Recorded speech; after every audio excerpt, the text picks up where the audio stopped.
Alright, we are live. I think we are. Pretty sure we are.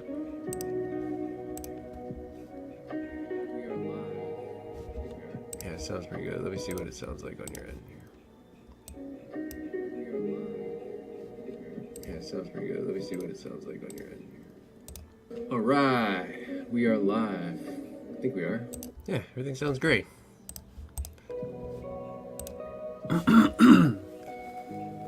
We are going to be doing Security Plus, SY0-701 domain for security operations here on the wonderful test out course. My course is expiring May 11th and my test is on May 6th. So perfect timing for everything. Absolutely perfect timing. I have 2 weeks left until I take my exam. Wish me luck, folks.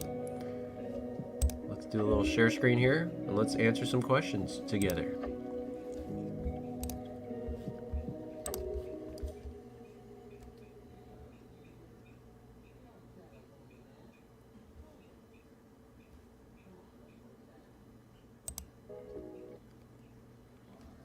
Oh, let me get past this ad here. A CRM shouldn't weigh your... Alright, so here we go. Let's do a little study. What happened? It's been a while. Hey, let's go! Double AR. How you doing, bro? I'm taking my exam on May 6th. Finally, I'm excited. 2 more weeks of studying. Hopefully I pass this shit the first time and I can move on with my life. That is my biggest goal right now, is to move on. Study something else. Do anything else. I don't care. I would be happy just knitting at this point. I just want to relieve myself of a little bit of IT and just focus on a different hobby, and that's definitely what's going to happen after Security Plus. You know what I think is really interesting that I might get into? It sounds kind of gay, but I want to get into diamond art. I think diamond art is so cool, man. I just love how I love pixelated art. I think pixelation is such a cool form of art, and diamond art kind of brings that to life with its pixelation. Its pixelation look, it just looks all pixelaty. And I don't know, maybe I can get into it or something. I'm a sucker for the old school pixelation. You're gonna pass it, man. Wouldn't be surprised if you're overstudying. Thanks, bro. I feel like I'm overstudying.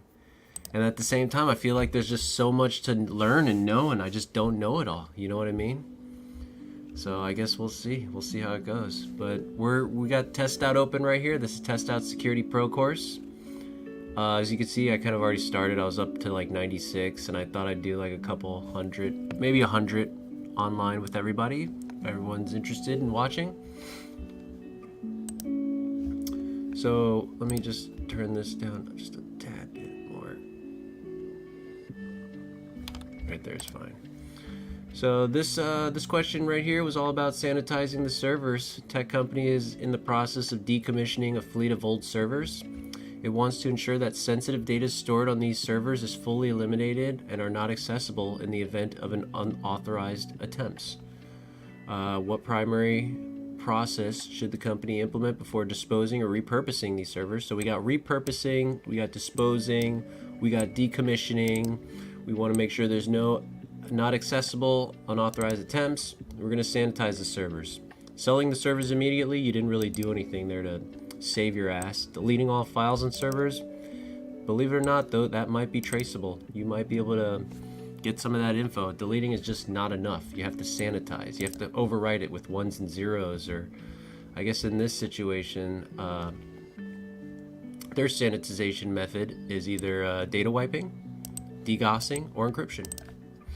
Moving the servers to a secure storage location, well, that's not really disposing of. That's more of like off-site type of situations. You know, I always thought degaussing was like physical, like a type of physical destruction when it came to hard drives, but it's not. I answered one of these questions wrong because I was thinking to myself, like, degaussing is about destroying it right here. Like, you need to ensure that this data is completely destroyed to prevent any potential data breaches. I'm thinking like, yeah, physically destroy it by pulverizing that shit, right? And then they say use a third-party service to degauss the drives. And I'm like, what? Using third-party services to degauss the drive is the correct answer. Degaussing changes the magnetic fields of the drives, rendering it unusable and the data unrecoverable. So it's unusable, right?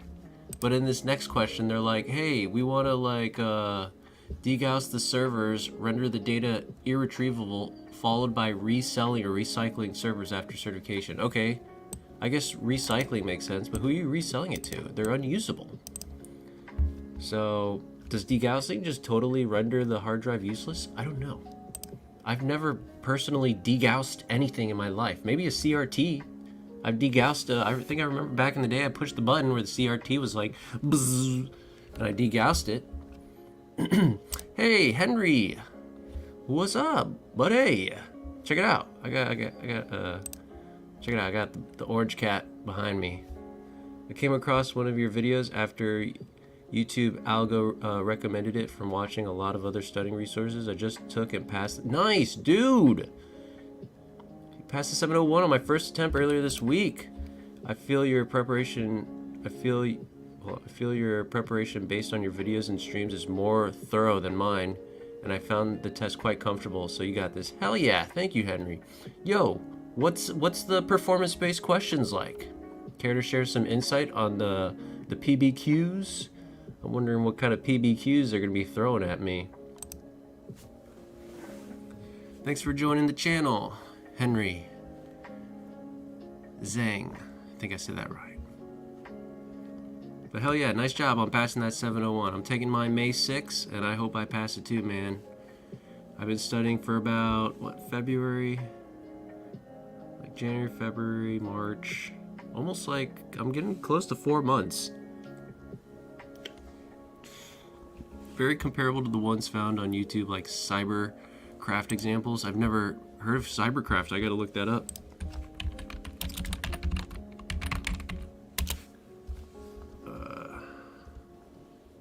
Cybercraft.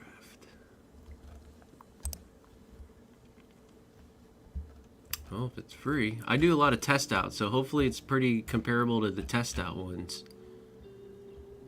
But I'll make a little note here on the cybercraft. Never heard of it. But yeah, I'm kind of like creating these little study groups, or like, you know, these study videos for free. You know, people just want to like use my material to kind of see what's going on with test out or some of the practice exams that I take, you know, take them too.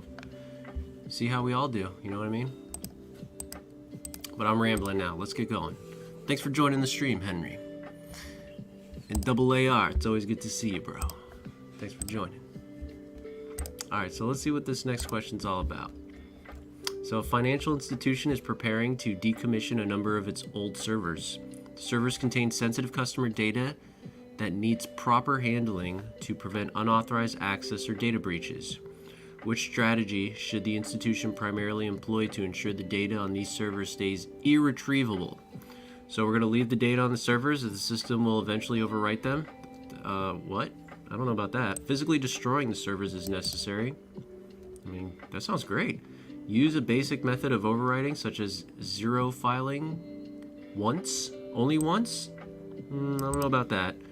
Or carry out a sanitation process that includes multiple passes of overwriting and degaussing. So it might be one of these two. Physically destroying it, or just like multiple passes of overwriting and degaussing. But what do we want to do? Is preparing for decommission of results. Says customer data needs proper handling.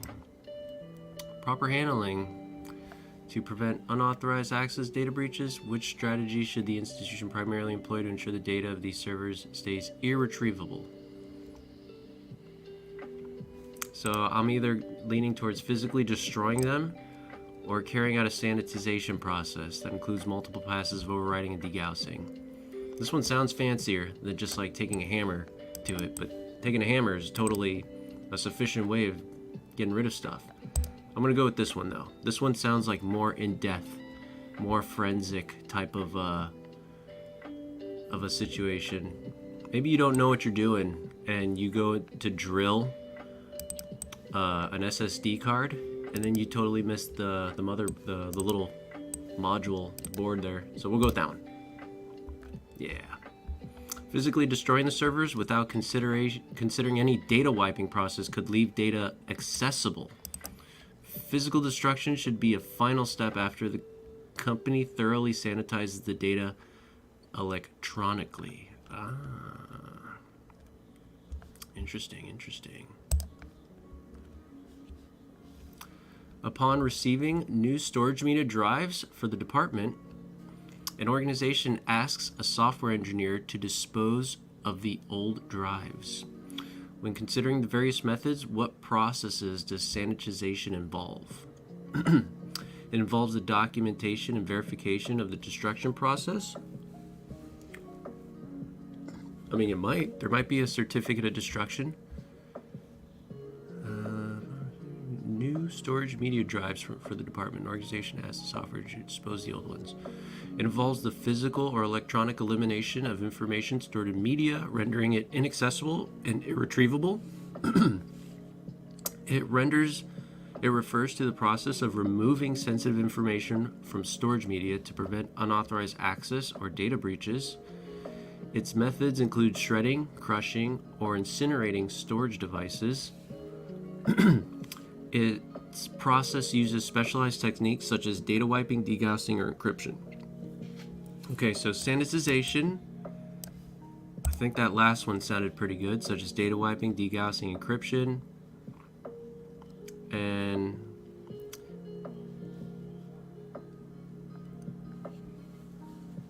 I feel like that one.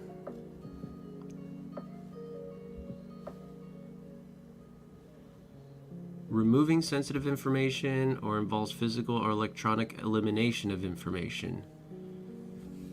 I don't know. I don't usually do too well with these select two, but I think it's these two.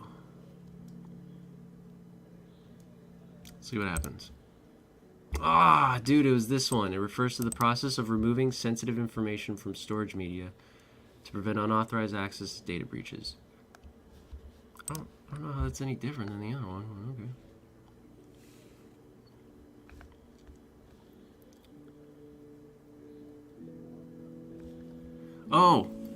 Oh, thank you, AR. I fucked up here. I forgot to. There we go. Oh, I got this one wrong. I got the first one right. Second one, nah, no good. And then we did this one over here. We forgot to show that one off. All right, you are a cybersecurity expert at a large corporation. Your company, wait, am I good here? Yeah. Your company has just decommissioned a data center, and you are tasked with ensuring the secure destruction of data of thousands of hard drives. The data includes highly sensitive information. Come on, can we just incinerate it or something? Which of the following solutions would be the best for destroying the data? Overwrite the data on the drives and then reuse them with company? No. Use a third-party service to degauss the drives? I mean, maybe. Physically destroy the drive. I really want to just pulverize these freaking drives, dude. Use a combination of overwriting and degaussing before disposing of the drives.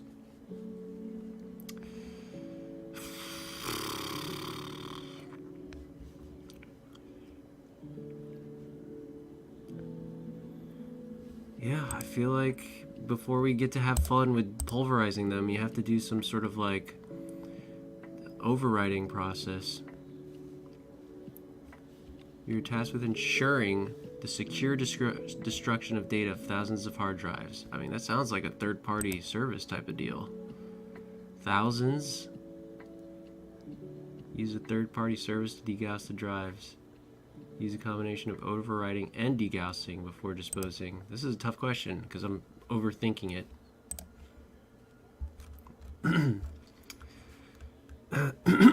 Sorry.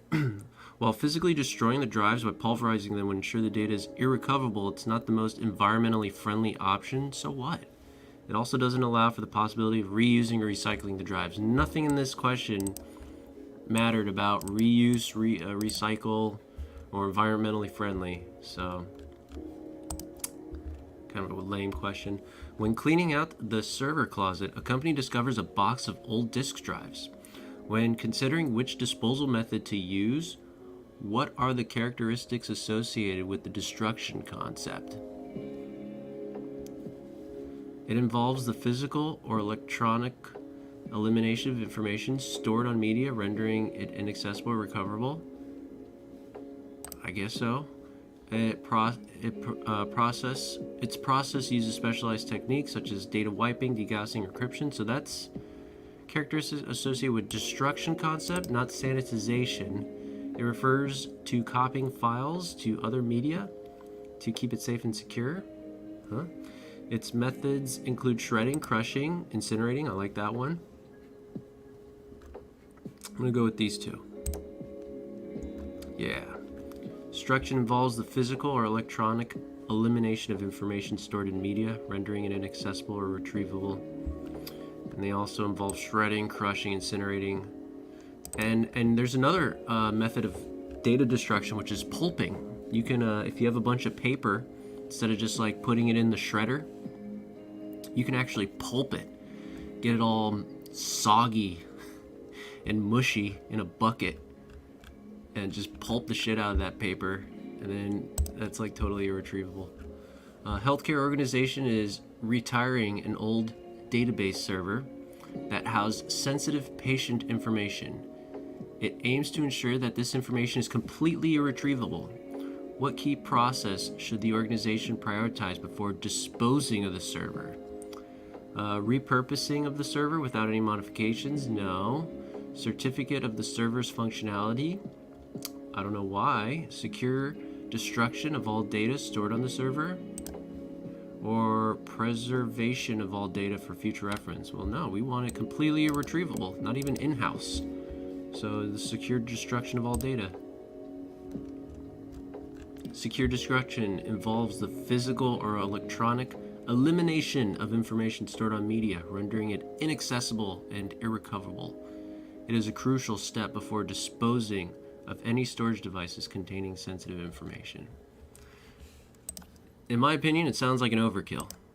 I mean, they really want you to use like DBAN or something before you like start taking a hammer to it.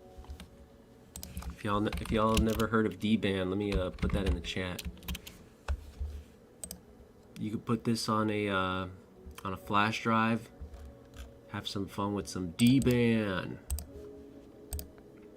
It's Derek's Boot and Nuke. I got a little flash drive with my DBANs on it. It's good stuff. It's good stuff. Takes forever. Takes forever fucking using DBAN. An organization has decommissioned several laptops used for handling sensitive data. Which of the following should be the primary step to ensure data security and compliance with regulations before repurposing or disposing of these devices? So we want to decommission several laptops, and we want to take good steps here with compliance and regulations. Deleting all the users' accounts, initiating a secure data destruction process, conducting a hardware audit, or removing all software applications. I mean, I like this one. Initiating a secure data destruction process sounds pretty fancy schmancy. Initiating a secure data destruction process ensures the irretrievable deletion of sensitive data on the laptop's storage media, preventing unauthorized access or data breaches. When you dispose of a computer or sell used hardware, it is crucial that none of the data on the hard disk can be recovered. Which of the following actions can you take to ensure that no data is recoverable? So we are going to sell used hardware, or I guess dispose it. Delete all files from all of the hard disks in the computer, encrypt all data on the hard disks, reformat all the hard disks in the computer, or damage the hard disks so badly that all data remnants is gone. That one sounds funny. It's like killing the files physically. When you dispose of a computer or sell used hardware, I mean, you could just encrypt the drive, right? And then it's up to them to just reformat it. Reformat all the hard drive disks in the computer? I don't know if that's the best answer. I think it's better for us to encrypt it and let them do the reformatting. Delete all the files from all the hard disks in the computer. That's just not enough. There's no purging happening here. So I think it's encrypt. Oh! Why are we sell used hardware? Damage the hard drive so badly? That makes no sense. When you dispose of a computer, sell used parts, or erase important information, it's crucial to destroy all the data on the device. It's not enough to delete the data. Reformatting the hard drive is not efficient. Reformatting the hard drive is not efficient. If other people can access the computer, they can use the data remnants, the residual representation of erased data, to recover information. You must damage the hard drive so badly. Yeah, let me take a hammer to this hard drive and then put it on Facebook Marketplace, because that makes sense. I don't know. That question sounded dumb. Sell used hardware? Damage the hard drives? Kind of like my answer. They don't even tell you why encrypt the data is not the wrong answer. Which of the following data destruction techniques uses a punch press or hammer system to crush a hard disk? Oh, there's pulping with the paper. I mean, pulverizing sounds like this one. Punch press or hammer? Pretty sure it's pulverizing.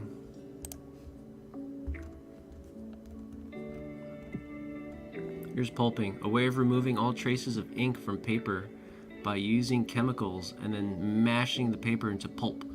Since these chemicals can ruin carpet and clothing, you should perform this process outside using protective gloves. Oh, thank you. A healthcare organization is preparing to decommission several servers containing sensitive patient information. The organization wants to ensure that it securely disposes of the data of these servers and properly documents this process. What should the organization primarily focus on to ensure secure data disposal and regulation compliance?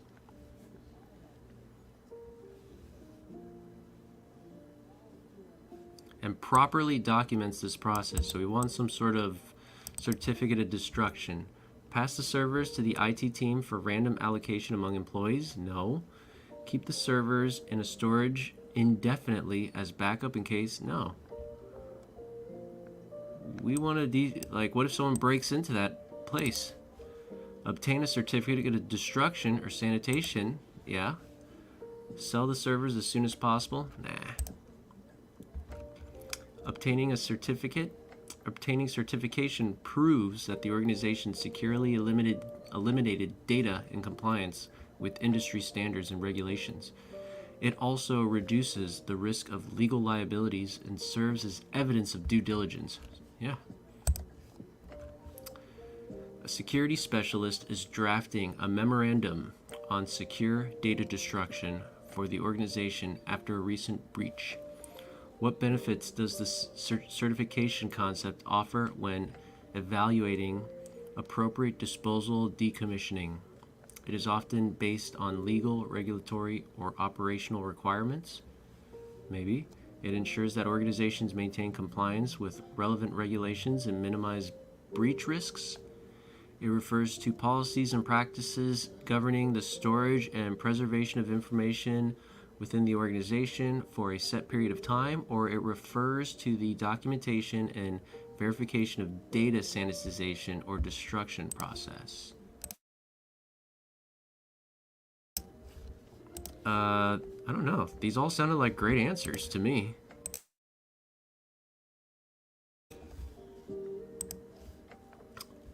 Security specialist is drafting a memorandum on secure data destruction for the organization after a recent breach. What benefits does the certification concept offer when evaluating appropriate disposal decommissioning? Ensures that organizations maintain compliance with relevant regulations to minimize breach risks.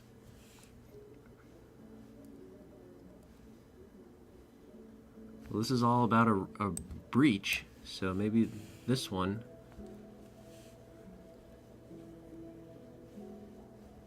I'm gonna go with that one.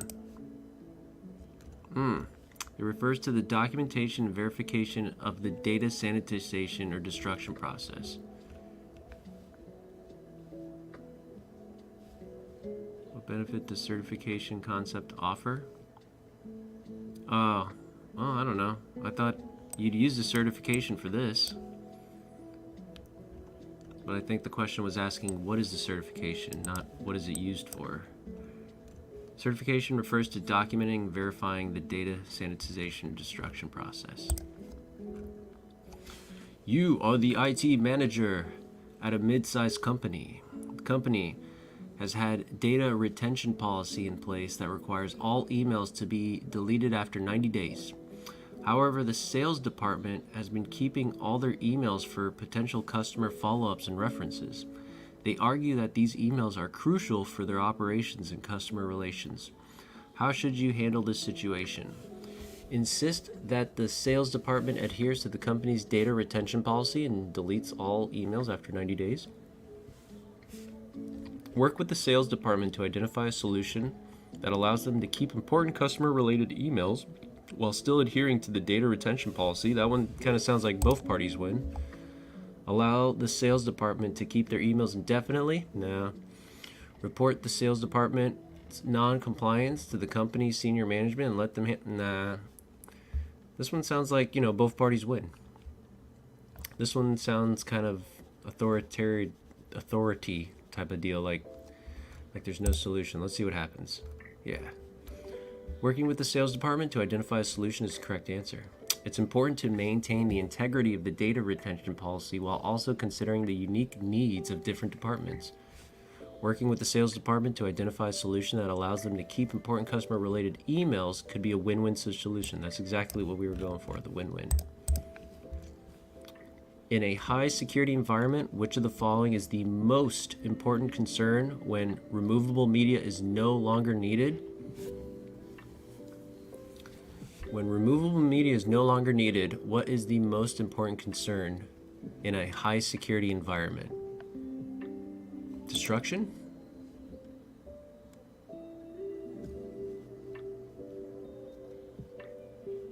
I mean, you no longer need this removable media. Let's destroy it, right? It could be a CD. You're not going to purge a CD. You're just going to destroy it.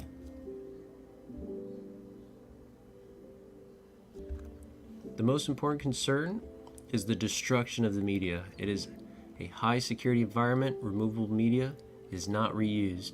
After the media is no longer needed, it must be destroyed. Reuse and purging are not secure activities in a high security environment.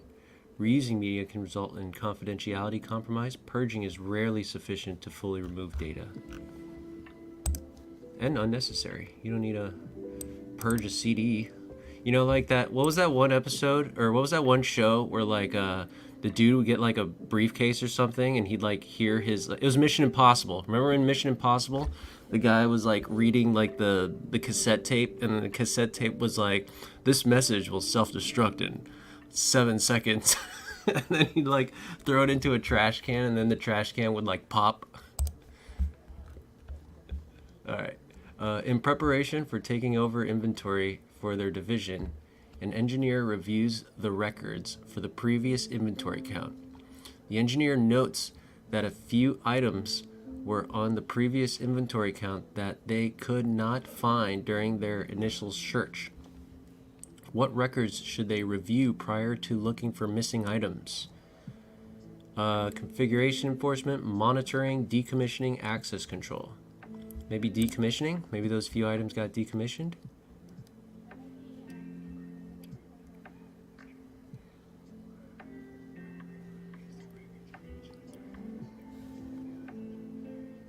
They could not find. They got decommissioned. There's some decommissioning happening. It has to be that one. That one makes the most sense to me. The final step is the decommissioning process. Involves updating inventory records to reflect decommissioned devices. The decommissioning records explain why the property was on the previous inventory. You want to be able to identify the services running on a set of servers on your network. Which tool would best give you the information you need? Services running on a set of servers. Vulnerability scanner, protocol analyzer, port scanner, or network mapper. I would say it's a protocol analyzer, right? Services like SNMP, SMTP, SSH, protocols. Oh, what? What am I even doing here? You want to be able to identify the services running on a set of servers on your network. Which tool best give you the I guess a vulnerability scanner. Use of protocol analyzer to identify traffic that is sent on the network medium and traffic sources. Services could still be running on the server that do not generate network traffic that a protocol analyzer would catch. Vulnerability scanner to gather information about systems such as applications or services running on a system. Vulnerability scanner often combines functions found in other tools and can perform additional functions such as identifying open firewall ports, missing patches, or default blank passwords. Oh, okay.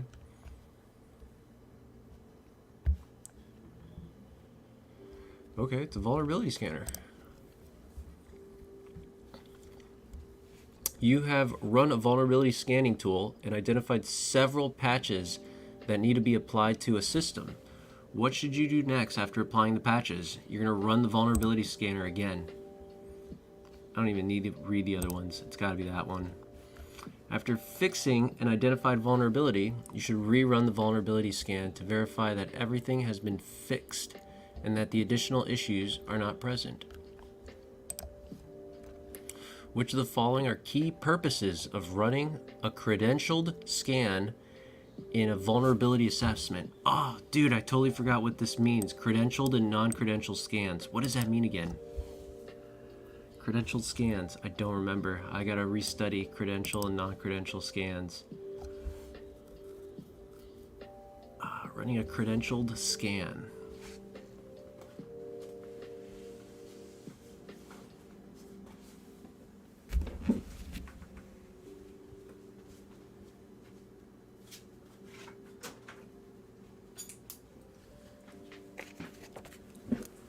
Totally remember studying this, but I just don't remember what it is.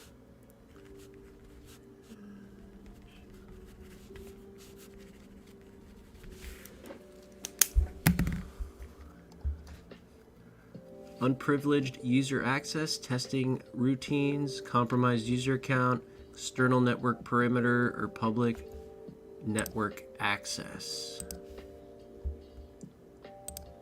I don't know, I guess something dealing with credentials, maybe?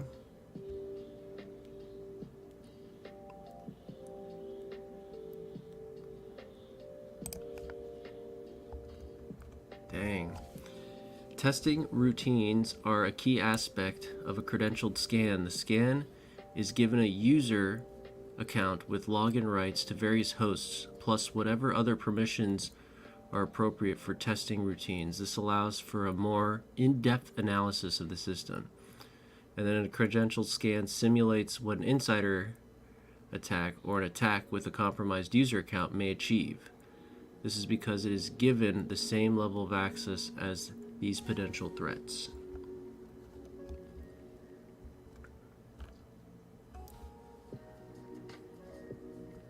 Yeah, I gotta study that again. Oh, here's the non-credentialed one now. So the following key aspects are focused on the non-credentialed scans. I guess that means you don't have credentials. Maybe it's like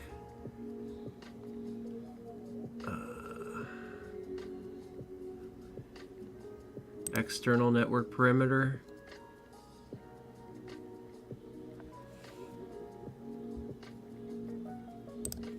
Unprivileged user access.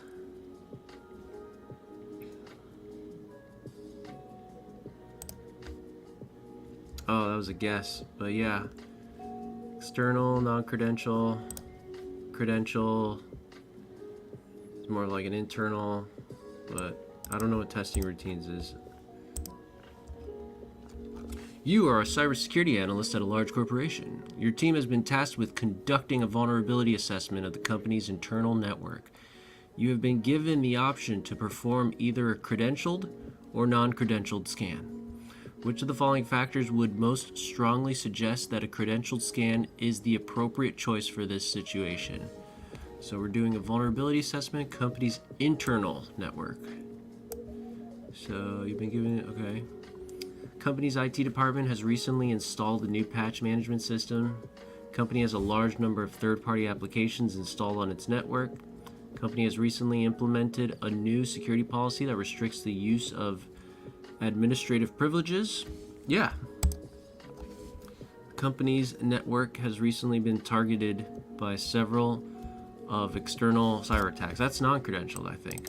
I think it's this one. Yeah. So a credentialed scan is designed to provide a more in-depth analysis of the network, including detecting misconfigurations in security settings. If the company has recently implemented a new security policy that restricts the use of administrative privileges, a credentialed scan would be able to assess the impact of this policy and identify any potential vulnerabilities that may have been introduced.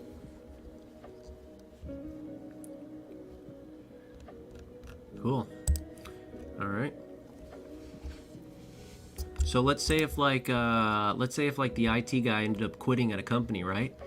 And you know, like the main headquarters was like, fuck, what do we do? Now we have to give administrative privileges to some of the, you know, the smarter people that know about computers at that company. So they do.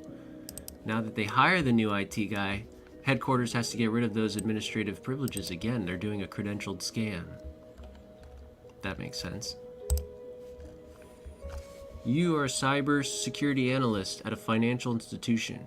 Your team has been tasked with conducting a vulnerability assessment of the company's external network perimeter. You have been given the option to perform either a credentialed or non-credentialed scan. Which of the following factors would most strongly suggest that a non-credentialed scan is the appropriate choice for this situation? So now we're doing external network perimeters, non-credentialed scans. It's probably that one with cyber attacks, right? External cyber attacks. The company's network has recently been targeted by several series of external cyber attacks. The company has a large number of third-party applications installed on its network. The company's IT department has recently installed... No. Let's see if it's this one. Yes. Non-credential scans is designed to mimic the perspective of an external attacker who does not have privileged access to the network. The company's network has recently been targeted. Shit. I gotta find new chill music without ads. I don't want to hear ads. Let's try this one.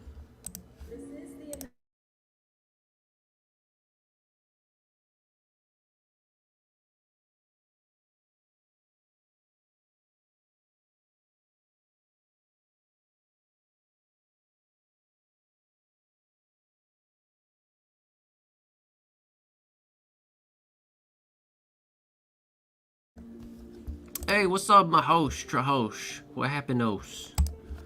Cheerios. What's good? Alright, so while third-party applications can introduce vulnerabilities, a non-credentialed scan is not specifically designed to assess these. Application vulnerability scanning would be the more appropriate for these purposes. Non-credentialed scan does not require administrative privileges and therefore would not be affected by a policy that restricts the use of these privileges. Credentialed scan, which provides a more in-depth analysis of the network, would be more appropriate for this solution. And which, while a new patch management system could potentially introduce vulnerabilities, a non-credentialed scan is not specifically designed to assess these. A patch management audit. So we have patch management audits, we have credentialed scans, we have application vulnerability scannings, and we have non-credential scans.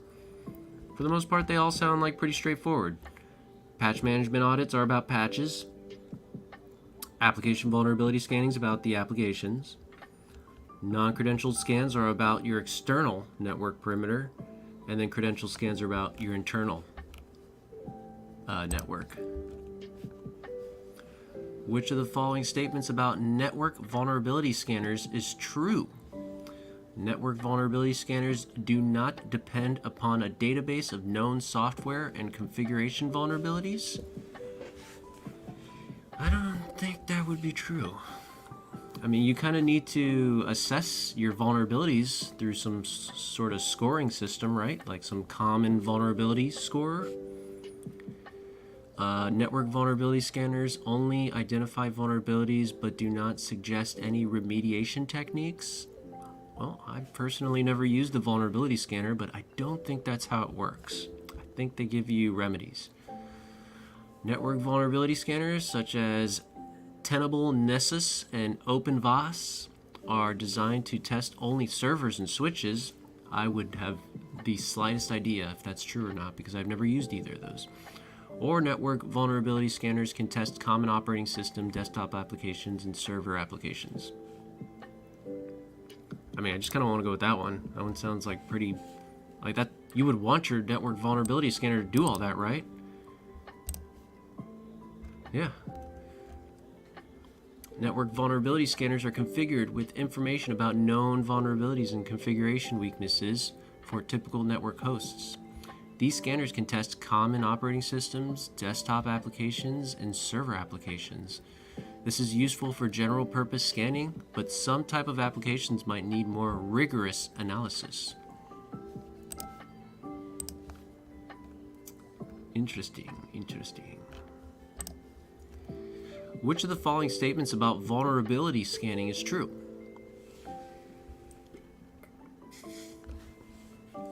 Non-credentialed scans are more intrusive and provide a more in-depth analysis than credentialed scans. I don't know if that's true or not. Vulnerability scanning is the process of identifying, classifying, and ignoring vulnerabilities within a system or network. Ignoring? What? Package monitoring is a critical capability in application vulnerability assessment practices as it tracks and assesses the security of third-party software packages, libraries, and dependencies. Network vulnerability scanners such as Tenable, Nessus, and OpenVAS are designed to test only servers and switches. Which of the following statements involve vulnerability scanning is true? I kind of want to go with this one. I thought these would be balanced, but maybe they're not. Maybe you do get some more information with non-credentialed scans as opposed to credentialed scans.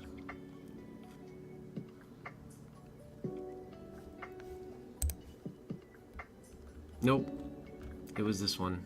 Package monitoring is a critical capability in application vulnerability assessment practices as it tracks and assesses the security of third-party software packages, libraries, and dependencies. Okay, well, they kind of confused me with package monitoring and vulnerability scanning, and I don't know. That was a little confusing. Non-credential scans are less intrusive than credentialed scans. Well, yeah, I guess so. But would they not provide more in-depth analysis?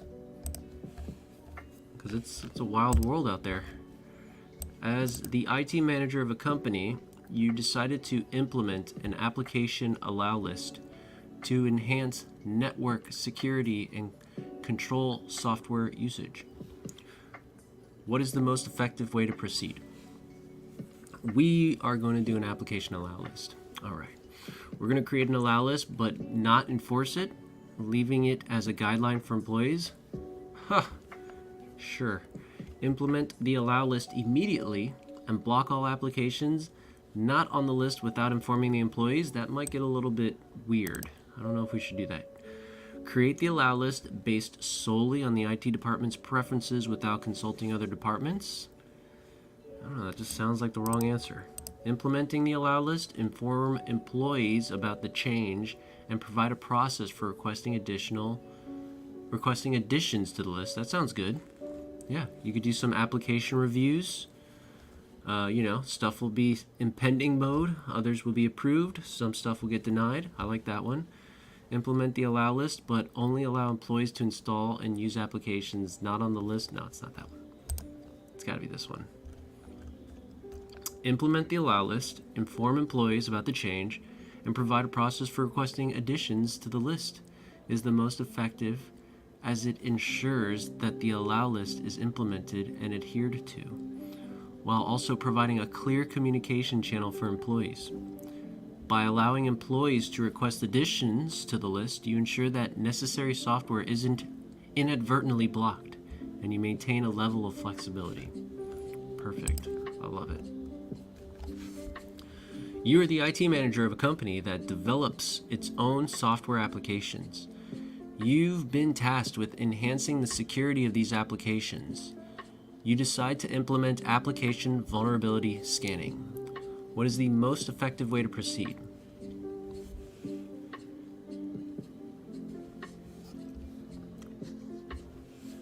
We're going to implement application vulnerability scanning without informing the development team. It doesn't sound good. Implement application vulnerability scanning but ignore minor vulnerabilities identified? Why would you do that? Implement application vulnerability scanning only for applications that have previously been compromised? I don't know. Sounds like a weird answer. Implement application vulnerability scanning and immediately halt all development activities until all identified vulnerabilities are addressed, or implement application vulnerability scanning and provide a comprehensive training to the development team on the process and how to address identified vulnerabilities. That one just sounds like the most comprehensive, well thought out one to me. Implementing application vulnerability scanning and providing comprehensive training to the development team on the process on how to address identified vulnerabilities is the most effective way to proceed, as it not only introduces a method to identify vulnerabilities, but also ensures that the development team is equipped to address these vulnerabilities. Training and clear communication are key to ensuring that the solution is used effectively and that vulnerabilities are properly addressed. Uh-oh, what is this? What's going on here? You are implementing a new application control solution. Prior to enforcing your application whitelist, you want to monitor user traffic for a period of time to discover user behaviors and log violations for later review. How should you configure the application control software to handle applications not contained in the whitelist? I guess block, right? Block or drop? I mean, if they're not on the whitelist, they're on the blacklist. They're on the deny list.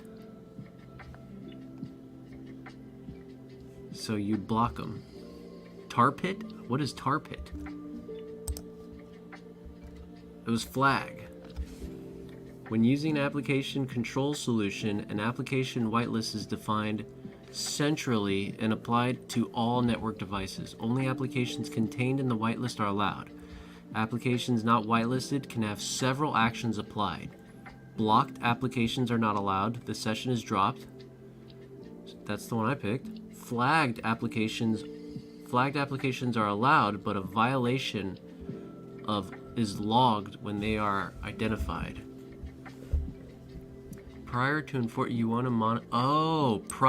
enforcing your application whitelist, you want to monitor user traffic for a period of time to discover users' behavior and log violations.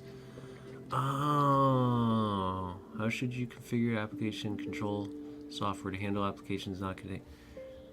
They got me. Prior to enforcing the whitelist, you kind of want to sneak around and see what people are up to, so you'd flag things. Son of a bitch. What is tar pitted?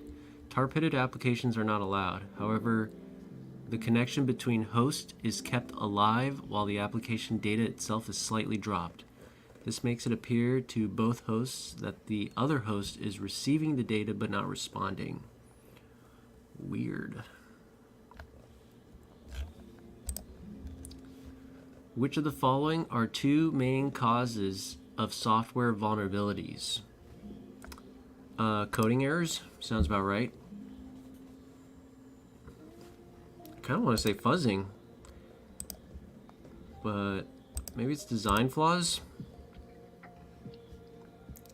Two main causes of software vulnerabilities. Definitely coding errors. And I guess design flaws.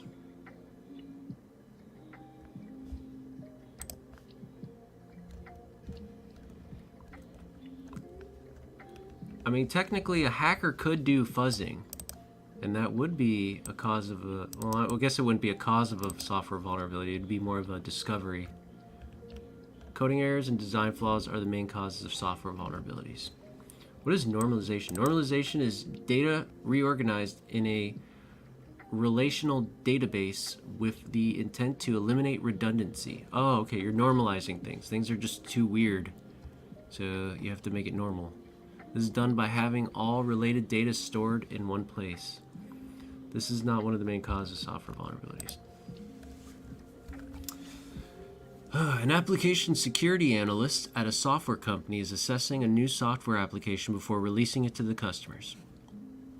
Before deciding on the best approach for the assessment, the analyst recalls that there are different methods of analysis to evaluate the software's security posture.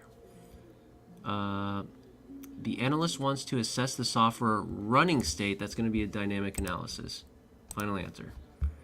The second I hear running state, it's going to be dynamic analysis. Whenever you hear someone wanting to just manually read over the source code and stuff like that, that's going to be static code review. Source code fingerprinting is, what is fingerprinting again? I forgot. I'm going to write that down so I can review it.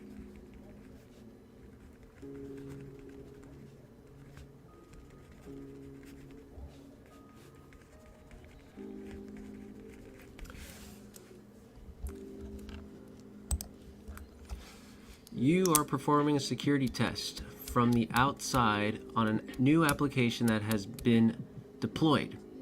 Which secure testing method are you most likely using? Okay. Maybe an interactive? Because we're on the outside. On the outside of a new application that has been deployed. Which secure testing method are you most likely using?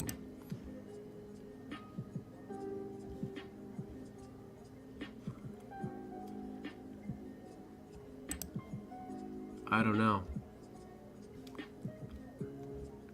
A runtime security test or an I feel like it's interactive. That just makes the most sense to me. Oh, it's dynamic again. Interactive application security testing is built into static testing and uses source code scanners. Oh. Runtime is a type of coding error that occurs while software is running.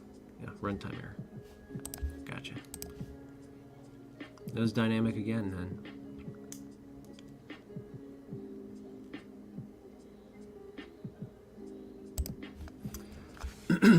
A software development team is working on an application that will handle sensitive user data. The team has already implemented static application security testing in the early stages of development. As the application nears deployment, what additional secure testing methods should the team consider implementing and why? So I guess we're going to keep focusing on dynamic application security testing because it can test application after deployment from the outside. I'm just going to go with it. I'm not even going to read the others. See, this one confused me because I know dynamic analysis is the process of doing, that testing software in the running state, but it got a little confusing when they started saying from the outside. Like I was thinking, like if I was the customer.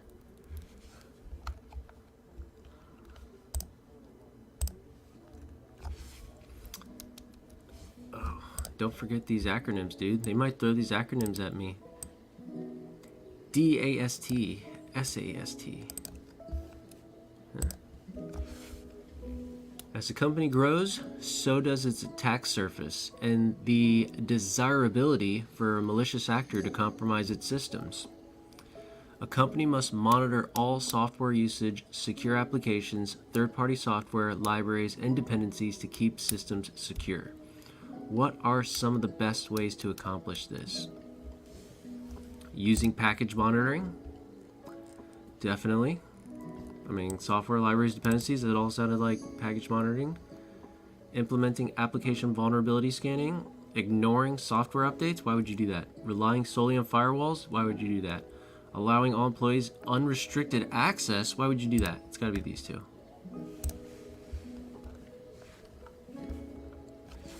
Application vulnerability scanning and package monitoring. Let's read package monitoring. That involves tracking and assessing the security of third-party software packages, libraries, and dependencies. Automated software composition analysis, SCA tools can be used for this purpose. These tools can identify outdated packages or packages with known vulnerabilities and suggest updates or replacements. By keeping these elements up to date and free from known vulnerabilities, a company can reduce its attack surface and enhance its system security. A system administrator at a software development company is working on integrating package monitoring into the organization's vulnerability management strategy.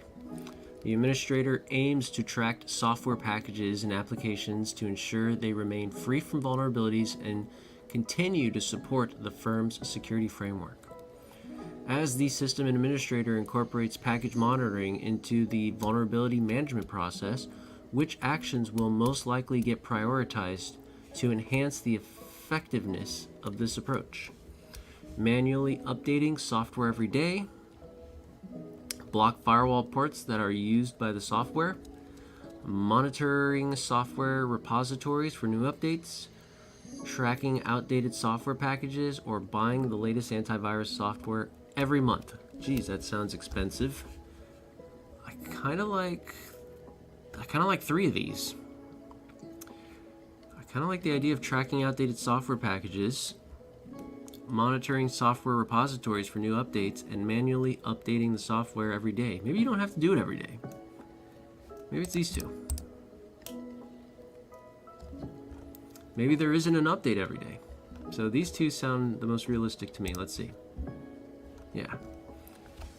Keeping track of outdated software packages is vital, since they can often become targets for attackers if they contain vulnerabilities that newer versions have fixed. And regularly checking software repositories helps administrators stay informed about the latest updates and patches, ensuring the organization's software remains current and less susceptible to known vulnerabilities. Oh gosh, we got some acronyms here. Which of the following are important practices in application vulnerability assessment to ensure the security of third-party packages, libraries, and dependencies used within the organization? This one, I remember reading about that one, right? The other one, I don't know, SBOOM. I don't think it's SSL, DHCP, and VPN. Those are totally different things. So it's got to be those two.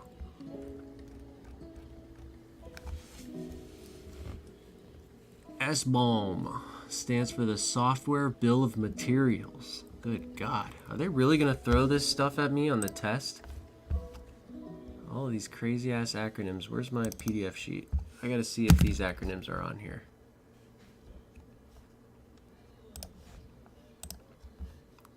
Alright, so check it out. You guys can't see this, but I got the CompTIA PDF in front of me, the exam objectives. Let's see if we got SCA.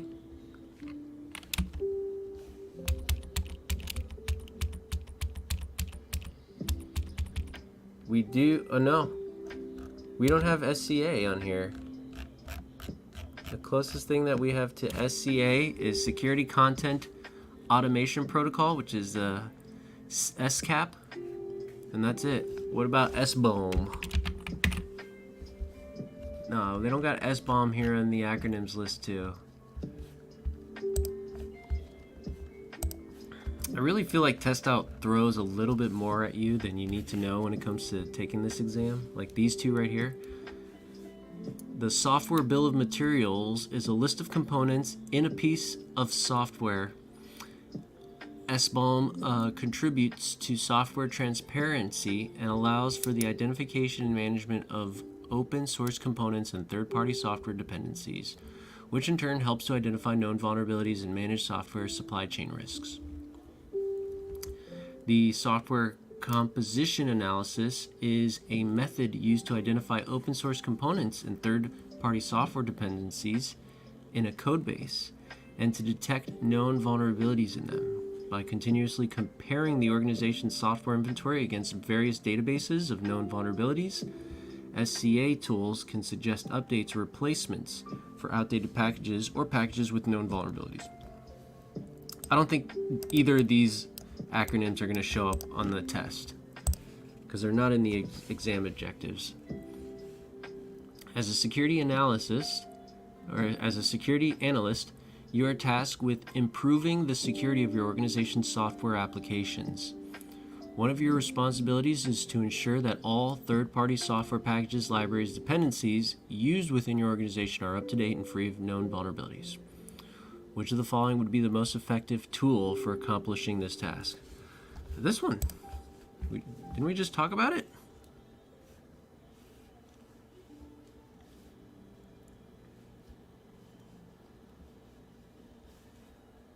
All third-party software packages. It's that one. Oh, fuck. It was SBOM. I thought that one was fucking provides information about the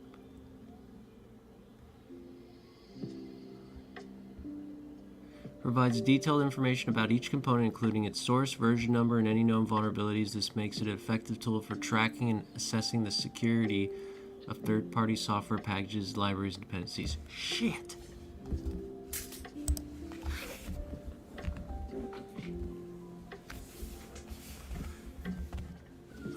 As a cybersecurity analyst, you are tasked with identifying known vulnerabilities in third-party software packages, libraries, dependencies used within your organization.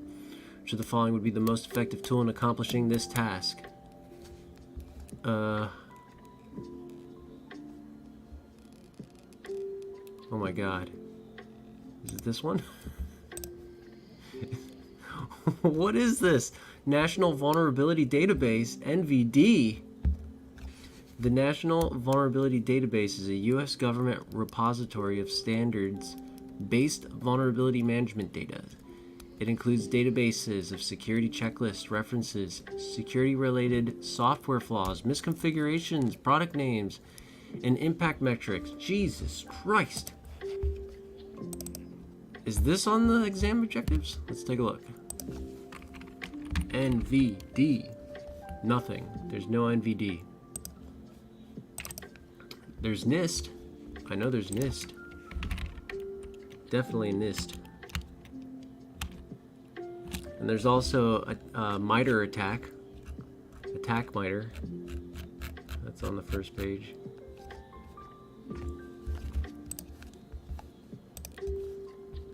But not that one.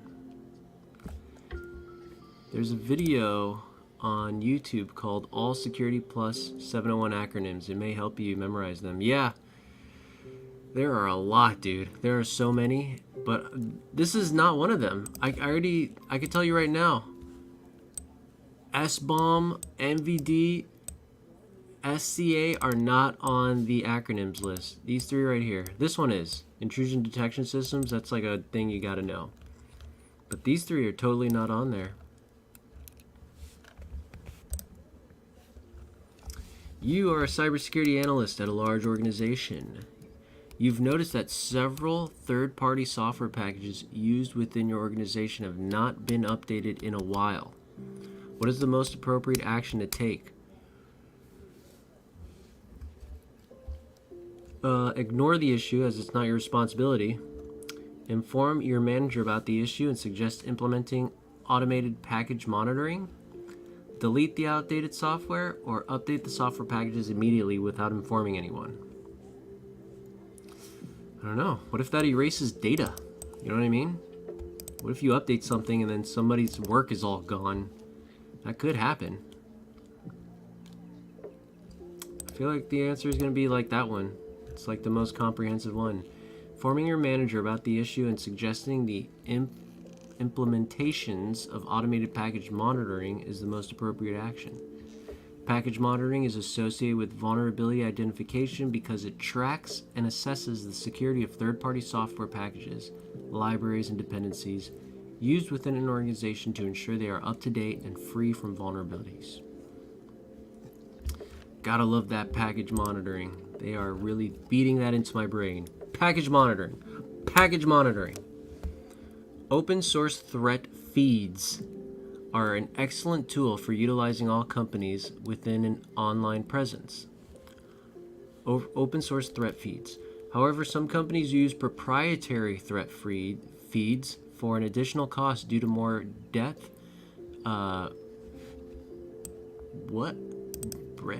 Breedeth? More in-depth and sophistication of analysis found herein. What are the three primary forms of these? What are the three primary forms these can take?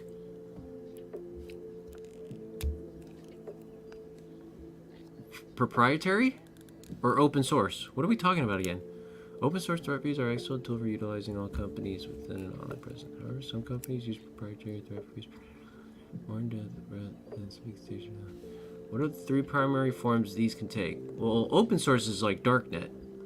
Bug bounties, I feel like that's open source too. Threat data, vulnerability, reputational threat intelligence, behavioral threat research. I feel like it's these three.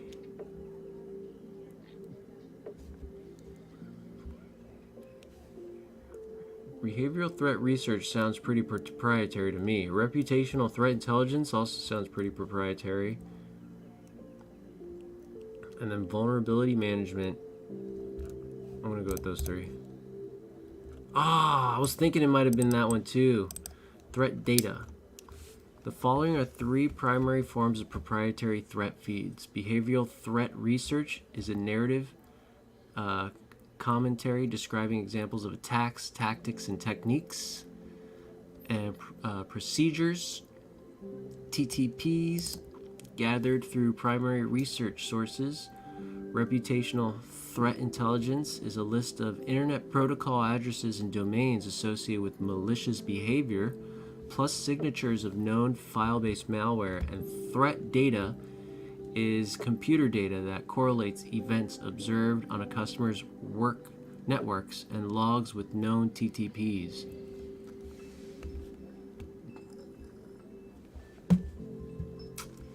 Yeah. Well, I thought you could outsource your vulnerability management, but I guess not. In your role as a security analyst, you need to stay up to date on the latest threats. You are currently reviewing the latest real-time updates on cyber threats from across the world. Which of the following resources are you most likely using? Threat feeds, intelligence fusion, advisory bullets, threat hunting. It'd have to be threat feeds, right?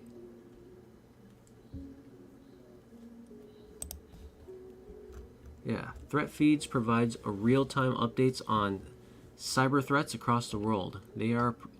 They can provide information such as suspicious domains, known malware, known malicious IP addresses, and more. Intelligence fusion is the sharing of information between multiple government agencies and private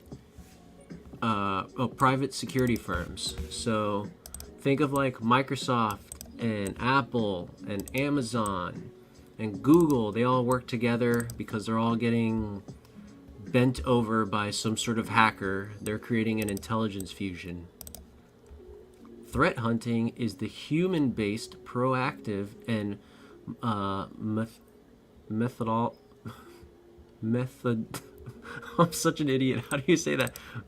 Monitoring of a network systems and software. This is done in order to detect any suspicious activity that may have evaded and automated tools. Okay, cool. Yeah, that's like really getting into it, doing your own threat hunting. Gathering as much personal identifiable information, PII, on a target as possible is a goal of which reconnaissance method? That would be passive, right? That's like me going on Google and searching your name or your phone number, and you know, seeing what the search results are, and it's got to be passive. No, it's open source intelligence. OSINT. Why isn't it passive? Dumpster diving is when an attacker goes through the trash to find important information that may accidentally be thrown away. What the fuck? Why did it? There's nothing here about dumpster diving. Active reconnaissance is the process of gathering information by interact. Yeah, I knew it wasn't active, but I guess it's onset. Open source intelligence is any data that is collected from publicly available resources. The goal is to gather as much PII as possible on a target. Gathering as much personally identifiable information on targets as possible is a goal of which reconnaissance method? It's not passive? Open source intelligence collected from publicly available sources. Okay. OSINT and passive, I don't know. They kind of sound the same to me sometimes. An IT administrator has reviewed security policies and best practices on well-known IT bulletin boards. During this reading, the admin became aware of several new vulnerability exploits. What type of information is this?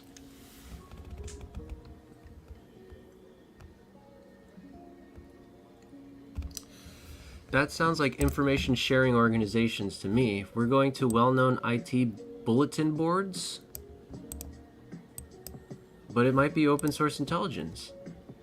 Security policies and best practice on well-known IT bulletin boards. During this reading, the admin became aware of several new vulnerabilities.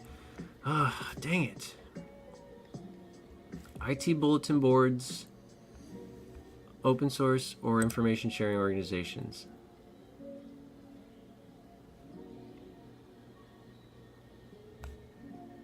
This is a tough question because all these sound like kind of correct. IT administrators reviewed security policies and practice on well-known IT bulletin boards. Well-known kind of feels like open source because they're well-known. Let's go with that one. Yeah. Information sharing organizations are groups composed of businesses, government entities, and academic institutions. So instead of it saying well-known IT bulletin boards, it'd be like best practices on the University of Oxford and the NIST .gov website or something like that. Or .org. Is it NIST.org or NIST.org? Hi. What the fuck?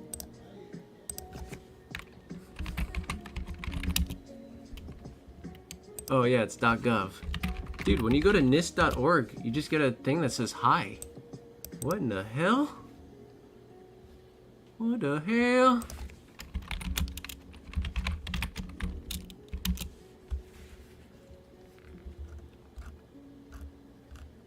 Who the hell owns NIST.org and why is it just a window that says hi?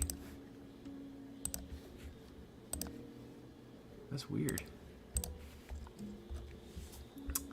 Threat feeds are signatures and pattern matching rules supplied to analysis platforms as an automated feed. Companies respond swifter to emergent threats as threat feeds provide real-time information. So kind of like, think of like a ticker of shit happening with threat feeds. Information are like, you know, the big boys sharing the information. Open source intelligence, I guess this well-known IT bulletin boards could have been me going to Reddit or like, I don't know, just some fucking nerdy forum. And then cyber threat intelligence is investigating, collecting, analyzing, and disseminating information about emerging threats and threat sources. Ooh, wow. A threat actor will use basic internet research to gather enough information about a local college to determine attack vectors. Which of the following best describes a passive reconnaissance that involves little physical work to accomplish this? I mean, open source intelligence?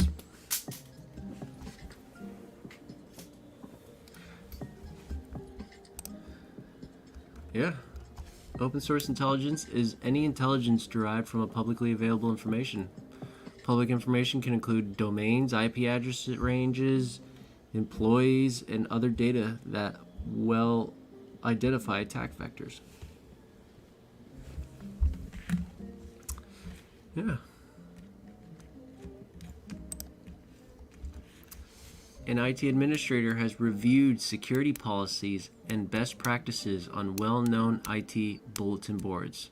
Didn't we just do this one? During this reading, the admin became aware of several new... Didn't we just do this one?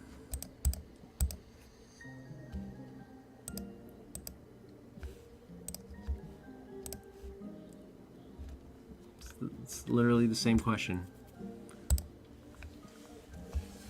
As a new Chief Information Security Officer for a mid-sized company, you are tasked with enhancing the organization's vulnerability management practices.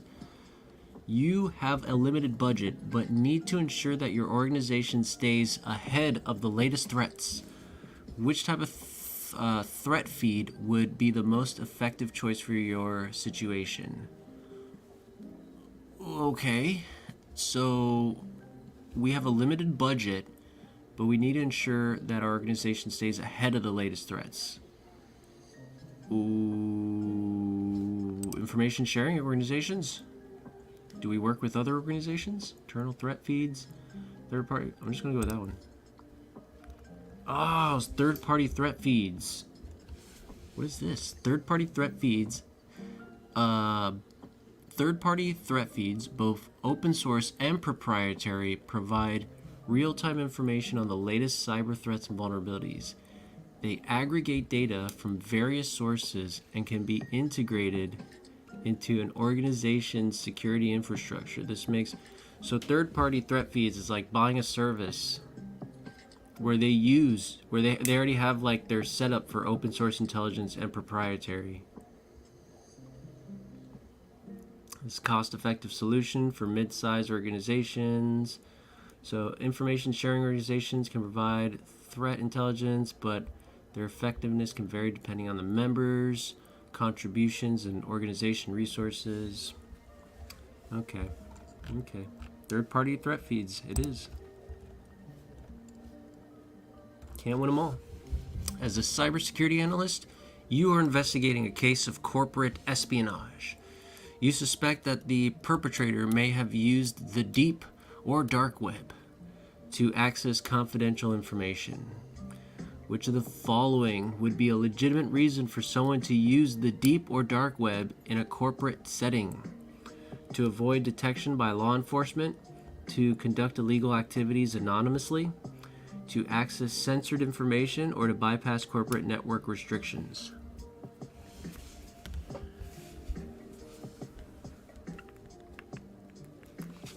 I guess the last one, right? In a corporate setting? In a corporate setting, you're using it to bypass corporate network restrictions. Which of the following would be a legitimate reason for someone to use the deep web or dark web in a corporate setting?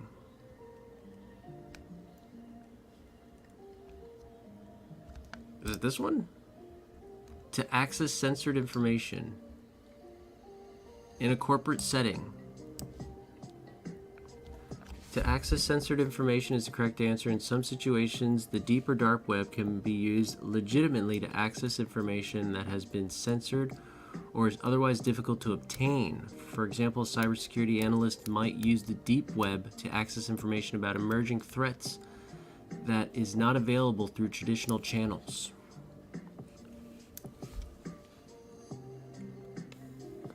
I don't know if I like the wording of that question.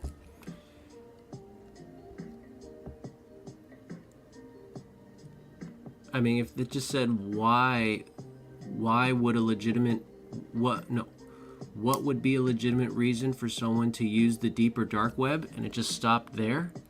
I would probably pick to access censored information.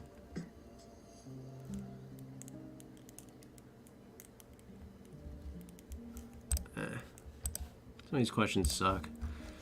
A large financial institution is considering outsourcing its IT infrastructure to a third-party cloud service provider. Okay. The company has concerns about the risks of giving its sensitive financial data to an external vendor. What approach should the company use to ensure the vendor complies with the appropriate security standards and regulations? Prioritize the vendor's cost and ease of use over security? No. Enter into a contract without clauses? Why? Without clauses? Rely on vendor's reputation? No. Or conduct penetration testing on the vendor's infrastructure? This is actually a really cool question. I know this is the right answer. And there are companies that would actually do that. Like, say if you want to like get yourself like some Amazon Web Services cloud storage or something, you could perform a penetration test on them and see how good their shit is, which is crazy. So the answer is conduct penetration testing on the vendor's infrastructure or seek evidence that the vendor has performed regular penetration tests. Yeah, if you're interested in a cloud service like Oracle, let's say if you want to, hire Oracle to like create your intranet and your portals and all your stuff for all your employees, you could do a penetration test on like, I guess, one of their packages or whatever the fuck they offer.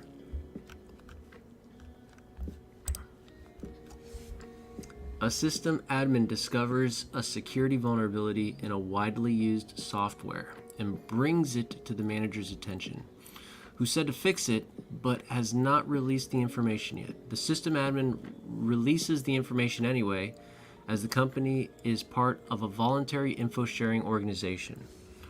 What is the company a part of? They are part of responsible disclosure programs, penetration testing, bug bounty programs, or auditing.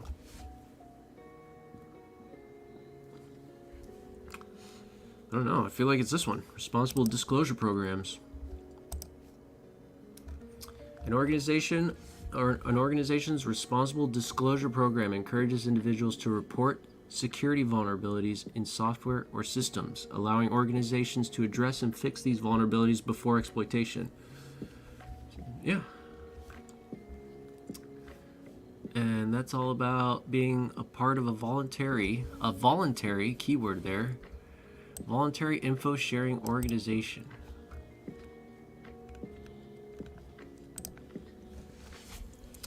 A medium-sized software development company recently introduced a bug bounty program to identify and mitigate vulnerabilities in their flagship application.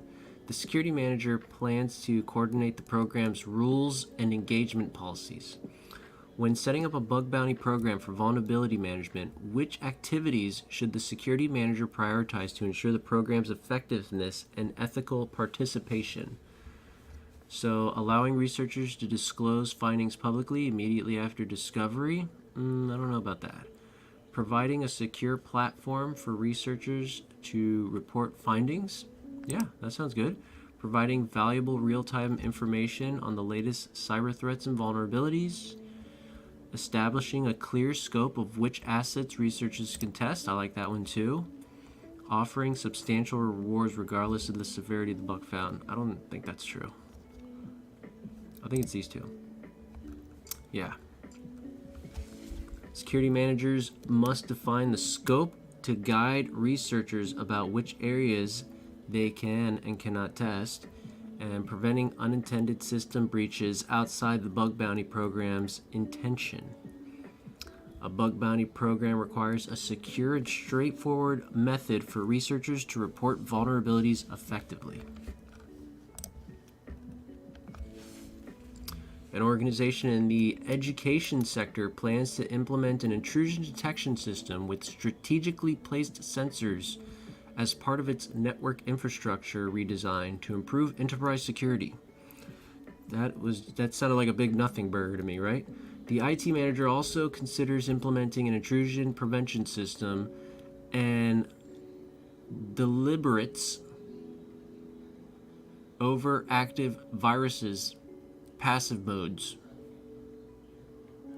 Which statement best describes the implications of choosing an active IPS over an IDS? Okay.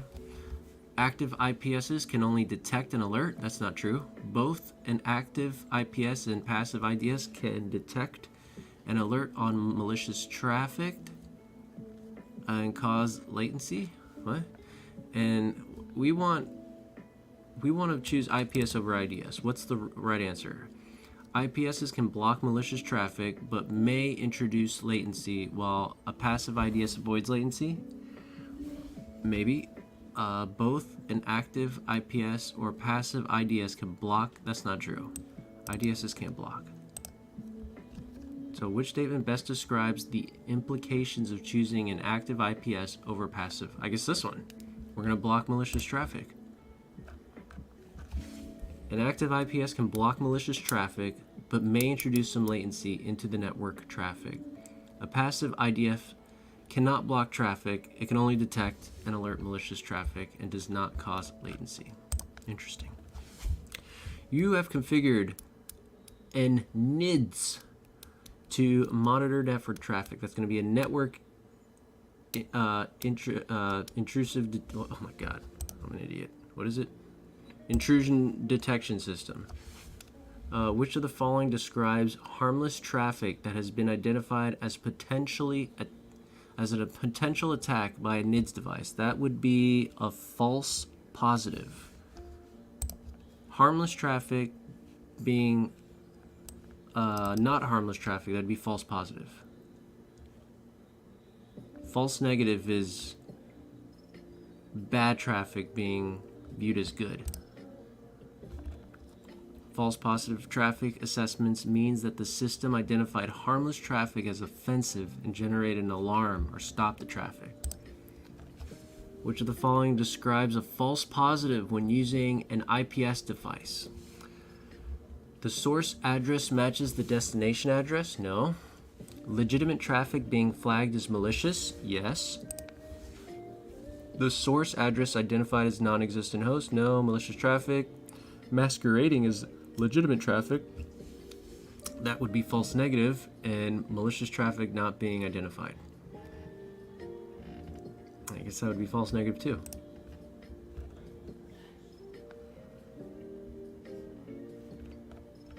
Spoofing is the technique of falsifying the source addresses in the packets, which is like these two that they were trying to trick us with. Which of the following describes the worst possible action in an IDS? That's going to be a false negative. So let's find false negative here. The system detects a valid attack and the appropriate alarms. I mean, that's great. That's not worst possible. The system identified harmful traffic as harmless and allowed it to bat. That would be the false negative there. No. No, it's this one. The worst possible action an IDS can perform is identifying harmful traffic as harmless and allowing it to pass without generating any alerts. This condition is known as a false negative. A company has added several new assets and software to its system and is meeting to review its risk matrix. It wants to ensure risk management efforts focus on vulnerabilities most likely impacting its operations significantly. What is this commonly referred to as? Prioritization focuses on vulnerabilities most likely impacting its operations significantly. Environmental variables, classification, risk tolerance. I guess it's prioritization.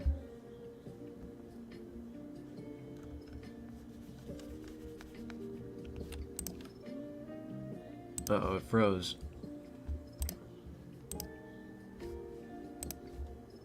Yeah, prioritization of vulnerabilities that affect a company's ensures the resolution of most critical vulnerabilities first. This measure of the impact and exposure of these vulnerabilities determines the rank on prioritization. You are the lead cybersecurity analyst for a multinational corporation. Your team has recently completed a vulnerability analysis of the company's IT infrastructure. The CEO has requested a briefing on the most critical consideration that should guide the company's remediation efforts. Which of the following considerations should you emphasize in your briefing?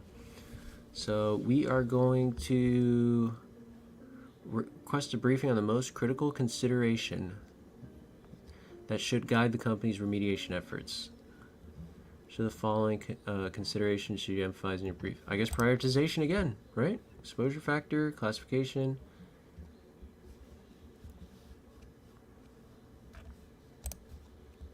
Ah, it was exposure factor. CEO has requested a briefing on the most critical considerations that should guide the company's remediation. Which of the following considerations should you emphasize? The exposure factor. Exposure factor represents the extent to which an asset is susceptible to being compromised or impacted by a specific vulnerability. It considers the accessibility of a vulnerable system or data and environmental factors like the current threat landscape or the specifics of the organization's IT infrastructure. These factors significantly influence the likelihood of a vulnerability being exploited and directly impact its overall risk level. Therefore, understanding the exposure factors crucial in guiding remediation efforts. Okay.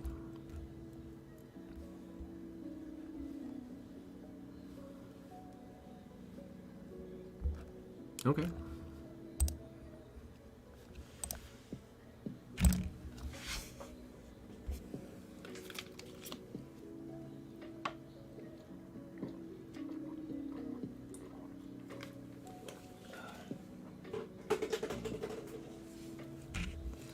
A cybersecurity engineer enhances processes and controls surrounding exposures and vulnerabilities to meet all regulatory requirements before a year-end inspection. Which of the following focuses on key aspects of the organization's cybersecurity strategy, including prioritization, considerations of exposure, and risk tolerance contexts? Whoa. I mean, I just like this one, vulnerability analysis. Vulnerability analysis is critical in supporting several key aspects of an organization's cybersecurity strategy, including prioritization, vulnerability classification, exposure considerations, organizational impact, and risk tolerance contexts. CVE and CVSS are just something totally different, and open source intelligence, something totally different too.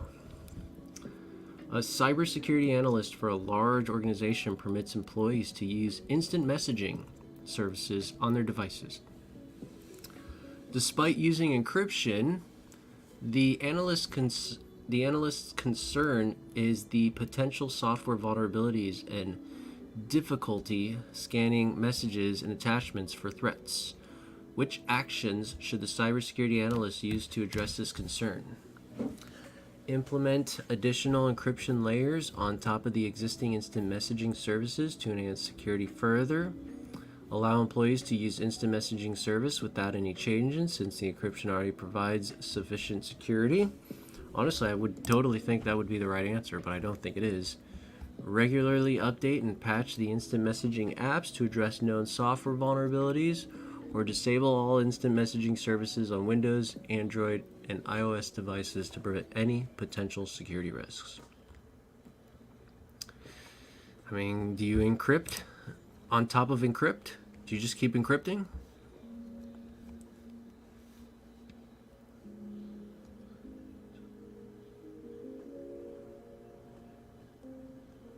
Or do you regularly update and patch the instant messaging apps to address any known software vulnerabilities? Maybe that one.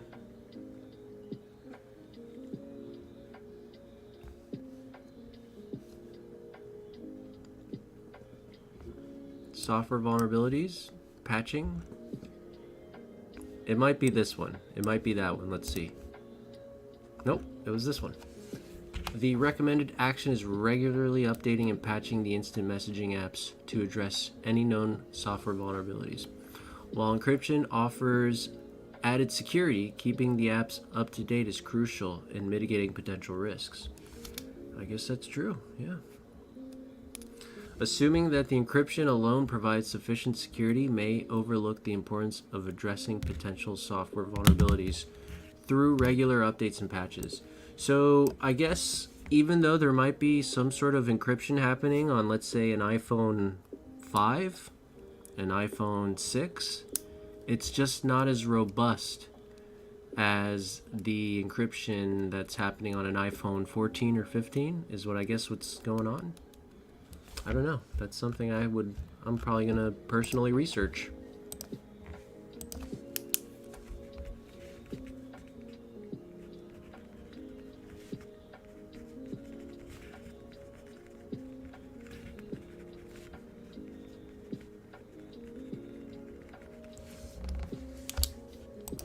Alright, you've implemented a new application control solution. After monitoring traffic and use for a while, you've noticed an application that constantly circumvents blocking. How should you configure the application control software to handle this application? Oh, it's constantly circumventing the blocking technique. So, is this where you tar pit it? Sounds sticky. Sounds like a trap. I feel like tar pit is the correct answer here. It might be drop. It's tar pit.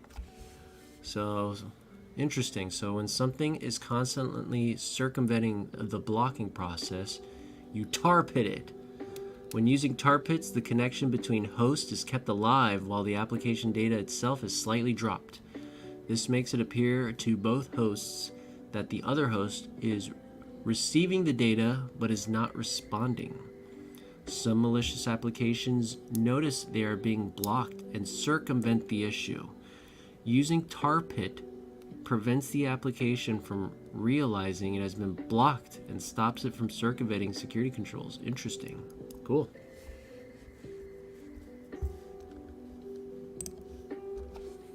Which of the following security actions represents a non-intrusive scanning type of framework?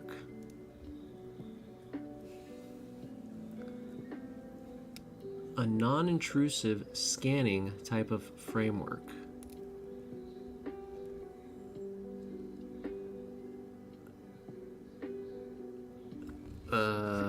Vulnerability scanning? Penetration testing is intrusive. Keyloggers are intrusive. Access control lists are not intrusive, but I don't know. Is it just vulnerability scanning? Yeah. Whether they use purely passive techniques or some sort of active session or agent, vulnerability scanners represents a non-intrusive scanning type. The scanner identifies vulnerabilities in a database by analyzing things such as build and patch levels or system policies. The security team at a major corporation has discovered multiple vulnerabilities during its last assessment. The security manager must prioritize these vulnerabilities to ensure that the most critical ones get addressed first. In the context of vulnerability management and prioritization, which of the following criteria are most crucial for the security manager to consider when determining the urgency of addressing a specific vulnerability? So yeah, the potential impact of the vulnerability on the organization's core. I mean, that one sounds great. The number of times a vulnerability has appeared in past assessments, the popularity of the software among the organization's employees, or the age of the software containing the vulnerability. I think it's the potential impact. I think that's like the most crucial. Like, how bad can things get? Organizations primarily consider the potential operational impact when prioritizing vulnerabilities.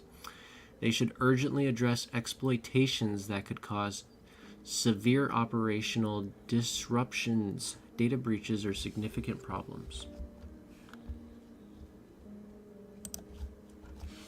You are a cybersecurity analyst who has recently implemented a remediation plan for a critical vulnerability in your organization's network. Your manager has asked you to ensure the effectiveness of your remediation efforts. What is the most crucial next step you should take place? Update the organization's vulnerability database. Move on to the next identified vulnerability. I mean, auditing the remediation process sounds pretty good. That's like, putting it to the test. I'm going to go with that one.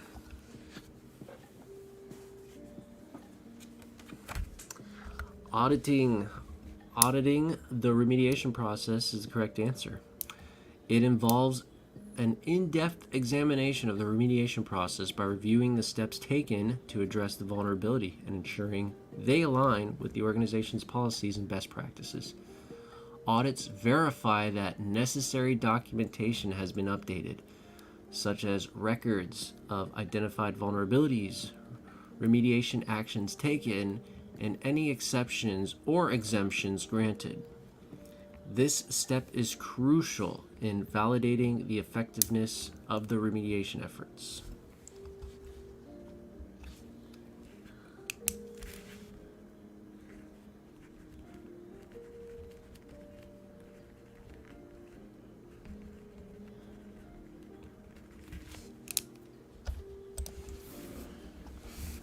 You are a cybersecurity analyst for a large corporation. Nice! I finally made it. I'm a cybersecurity analyst for a large corporation. Your team has recently completed a vulnerability analysis, and you are tasked with creating a comprehensive vulnerability report. What is the most critical information to include in your report to effectively guide the organization's remediation efforts? What is the most critical information to include in your report after we just completed a vulnerability analysis and we're tasked with creating a comprehensive vulnerability report? So we got to, how do we fix it? Here's what we found. How do we fix it? The names of the team members who conducted the vulnerability analysis. I don't know about that. The number of vulnerabilities found in each department, maybe. The software tools used or the potential impact of each vulnerability and recommendations for addressing them. I mean, that one.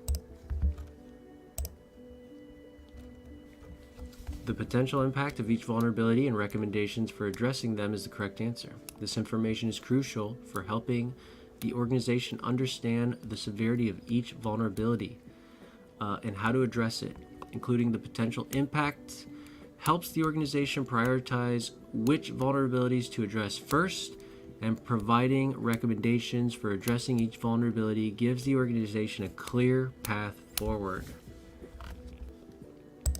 Phew, how many have we done so far? Jeez, I think we started around like 94 or something.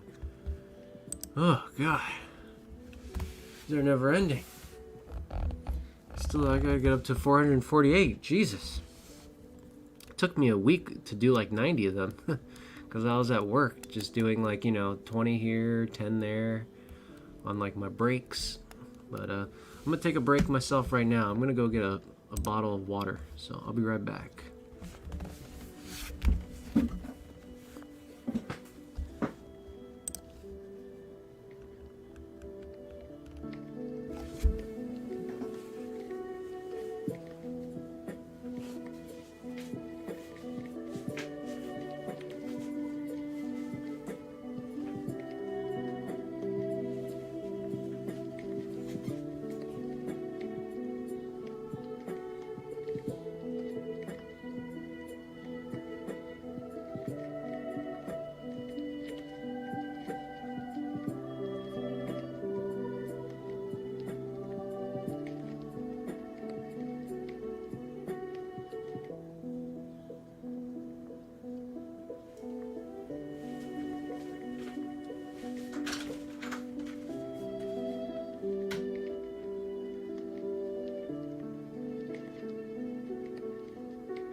lower this a little bit.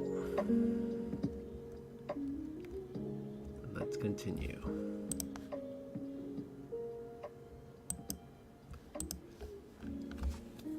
All right, now we're getting into SEAM. My favorites. A senior security analyst is refining the incident response process for a large organization that recently implemented a security information and event management system. During a simulation of a cybersecurity incident, the analyst observed that the SEAM system generated several alerts that were false positives, leading to unnecessary consumption of resources. On which step should the analyst focus to improve the efficiency of the alert response and the remediation process? So there's some sort of like dialing the tune or something. Let's see. Increasing the number of correlation rules in the SEAM system, increasing the frequency of the SEAM system reporting to capture more incidents, implementing additional threat intelligence feeds in the SEAM system, or enhancing the validation and quarantine process of the alert response. I kind of like that one. We were getting false positives, and then we want to focus to improve the efficiency of the alert response and the remediation process, enhancing the validation and quarantine process. Implementing additional threat intelligence feeds. Increasing the frequency of the SEAM. No. Let's see if it's this one. It might be the second one. Nope, it was that one. The analyst should focus on enhancing the validation and quarantine processes in alert response. Validation reduces false positives, while quarantine isolates the source of indicators to manage potential incidents. I thought it might have been this one as my second choice. Adding additional threat intelligence feeds to a SEAM system does not directly address false positives and could cause data overload and more false positives. Oh gosh. Well, I didn't pick that one. Which SEAM component is responsible for gathering all event logs from configured devices and securely sending them to SEAM systems? Would that be collectors? I feel like that's collectors. It's collectors. Are responsible for gathering all event logs from configured devices and securely sending them to the security information and event management systems. Collectors are basically the middleman between the devices and the SEAM system.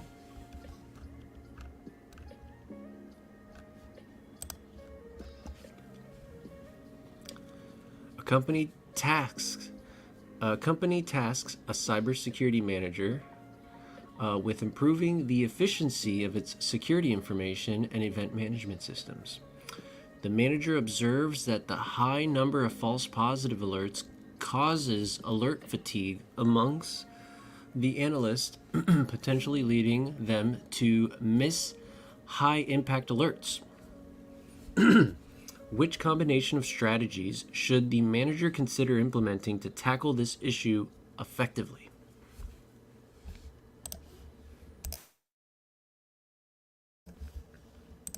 What are we going to do here? Too many false positives. We're going to miss some real high impact alerts because of it. Mute all alerts to log only status and deploy additional threat intelligence feeds to the SEAM system. We're going to refine detection rules, redirect sudden alert floods to a dedicated group, and continuously monitor alert volume and analyst feedback. We're going to assign all infrastructure-related alerts to the incident response team and increase the frequency of system reporting. Or we're going to increase the number of correlation rules and assign all alerts to a dedicated agent or team to remediate.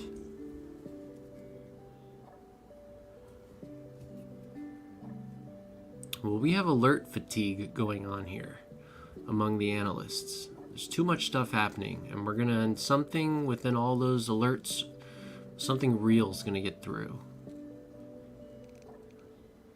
So what we need to do is maybe this one. This one sounds good.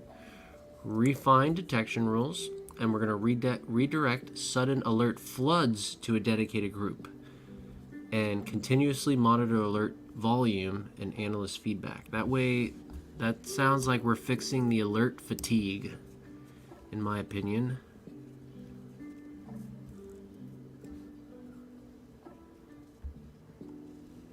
That one sounds like it's going to create more fatigue. This one right here.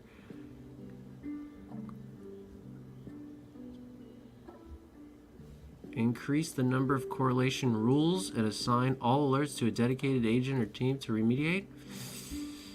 I don't know. I like this one. I'm going to go with that one. Yeah.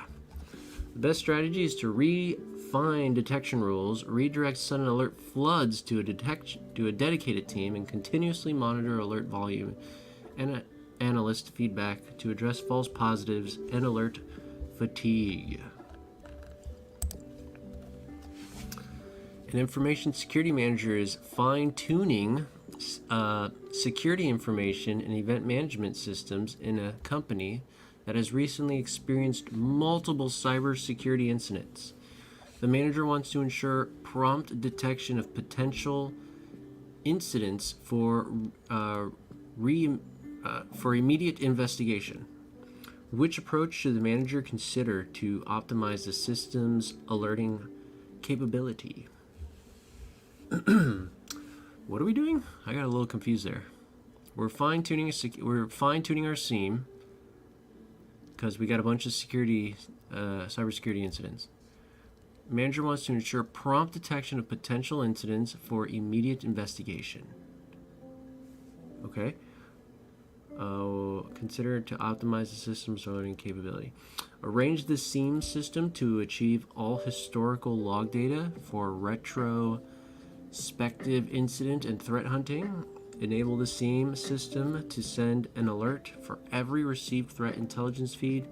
Configure the SIEM system to alert when multiple login failures for the same account occur within a specified time period, or we're going to set the SIEM system to generate an alert for every single user login failure. So the manager wants to ensure prompt detection of potential incidents for immediate investigation. That one, maybe? Which approach should the manager consider the system's alerting?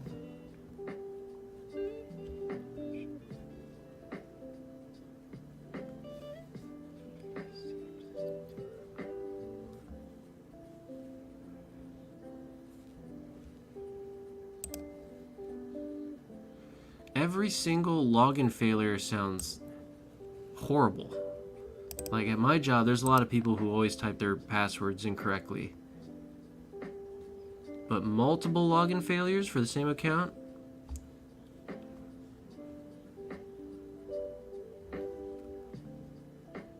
I don't know what's going on with this one. Let's see if it's that. There we go. It was that one. The best approach is to configure the SIEM system to alert when multiple login failures for the same account occur with a specified time period, using correlation to interpret the relationship between data points and diagnose incidents for a security team. Sending alert for every received threat intelligence feed is not effective, as not all data may signify potential incident. And setting a SIEM to alert on every single login failure is not the right approach. This could lead to a high number of false positives. Exactly. There's a lot of people who just don't know how to type their password, don't know how to use a keyboard. Security compliance manager at a large manufacturing company is investigating non-compliance incidents related to baseline security configurations across various hosts. The focus is identifying missing patches, understanding historical vulnerabilities, and assessing host configuration. The manager needs to differentiate between remediated and unremediated vulnerabilities and correlate the findings with the data of the last scan. what approach would best provide the required information for this investigation?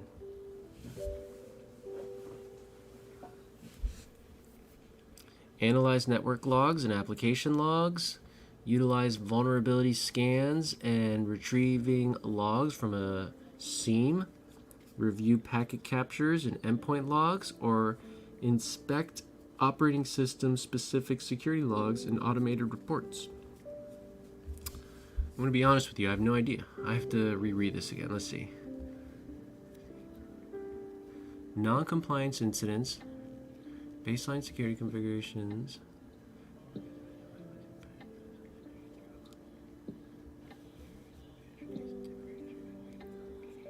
remediated and unremediated vulnerabilities, and correlate the findings with the date of the last scan. The best approach for this information.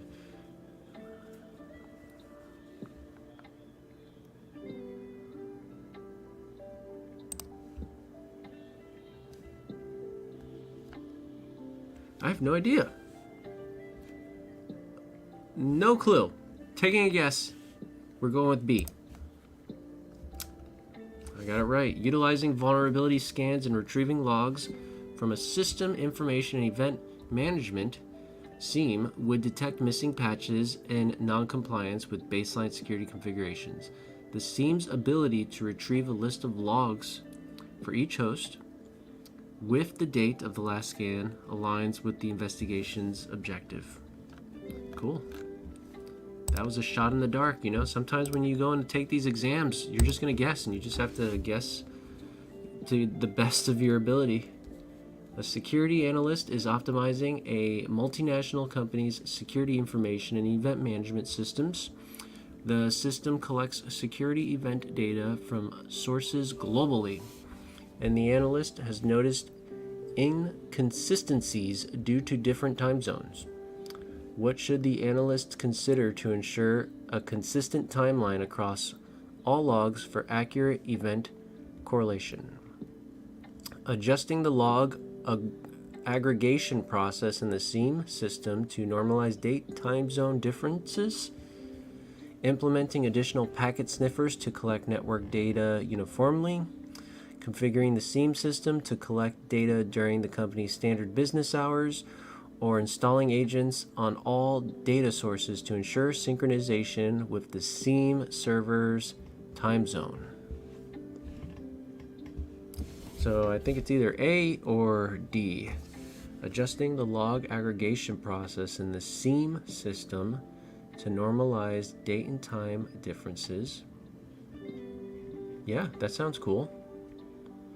Or installing agents on all data sources to ensure synchronization with the SIEM's server's time zone.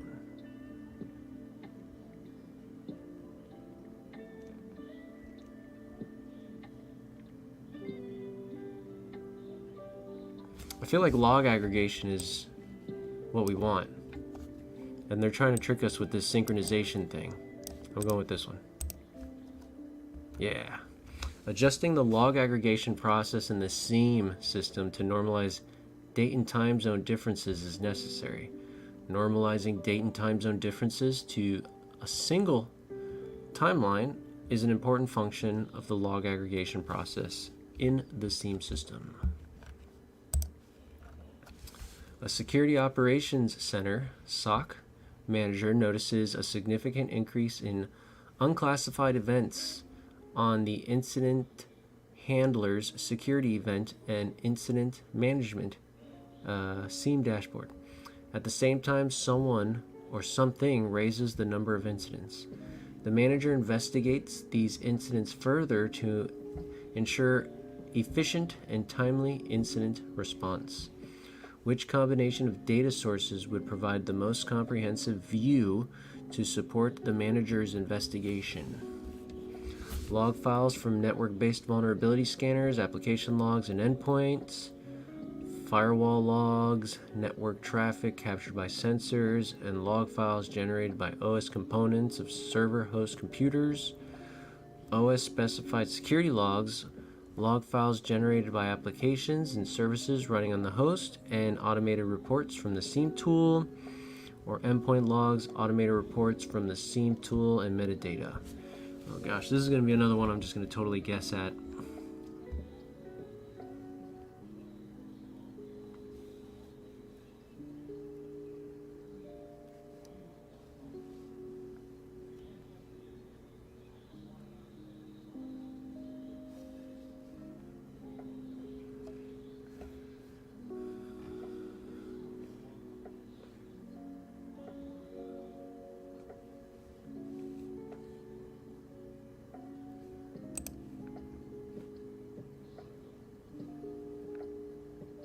I'm going with that one.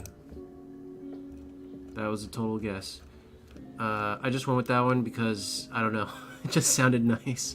Operating systems, specific security logs, reveal system level activities, while application and service logs on host provide application activity information, security information. God dang. Information, log. I don't know. I just picked that one, I guess. Sometimes you're just going to guess on some of these, you know what I'm saying? Hey, what's up? Shangy girl, what good? Hey, y'all there, what's up? What's good? How's it going? How's it going, Tech Fam? We're just doing some studying. Study with me. We just did 161 and I totally took a guess. Remember, when you go and take these questions, you might not know every single answer. Sometimes you just gotta guess. You gotta guess. And I guessed correctly. Honestly, when I know, like, see, look at a question like this. Something like this is so, look how much there is. I've taken so many CompTIA exams, they just don't throw questions at you like this. You might get one, maybe. But you just don't get questions this crazy in depth because you're timed. And you have performance-based questions, and it's such a long test for them to throw something like this at you. Let's see if we could figure it out. Technology firm's network security specialist notices a sudden increase in unidentified activities on the firm's security event and incident management SIEM incident tracking system. An unknown entity or process also increases the number of reported incidents. The specialist decides to investigate these incidents. Which combination of data sources would provide a balanced perspective to support the investigation?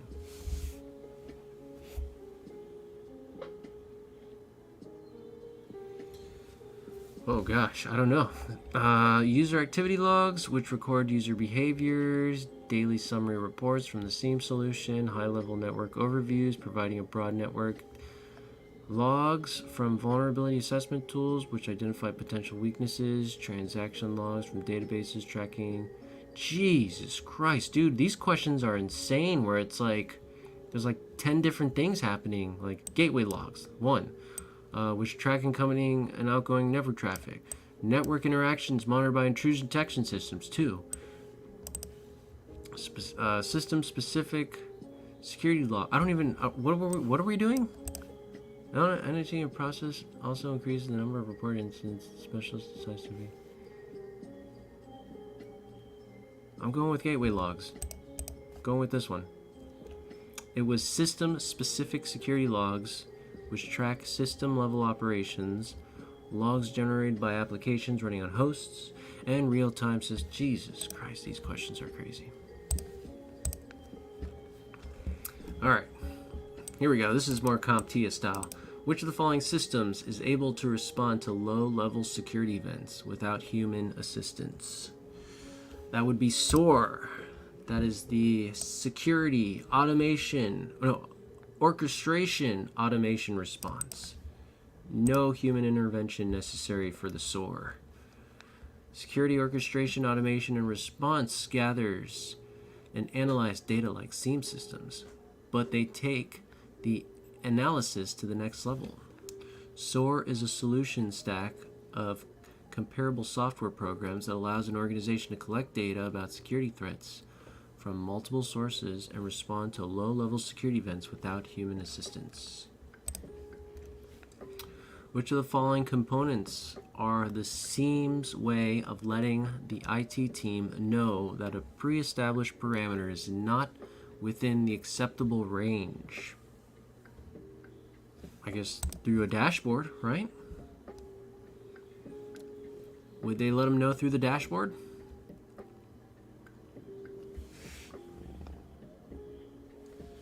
Trends?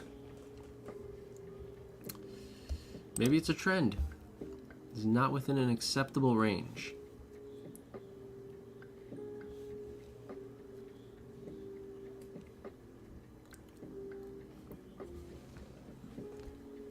Like if they got something set too severe, the SEAM will let them know through a trend, right? But that trend would be through the dashboard. And they might generate an alert. I don't know. This is a weird question. I've never used the SEAM before. I think it's trends. I really want to go with trends. My second answer would be dashboard. Oh, fuck. It was alerts. Alerts are the SEAM's way of letting the IT team know that pre-established parameters is not within the acceptable range. An alert is intended to get the attention of IT person monitoring. Whatever. Come on. Trends are patterns of activities discovered and reported to the SEAM. Okay. And the dashboard consists of customizable information screens that show real-time security and network information. Like an alert, I guess. As a cybersecurity analyst, you are tasked with identifying a critical component of a SEAM system that can analyze and compare known malicious behavior against aggregated data from log files, system applications, and network appliances. Which component of the SEAM system would be most effective for this task?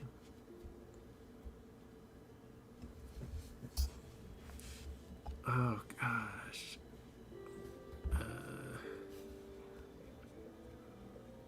Correlation?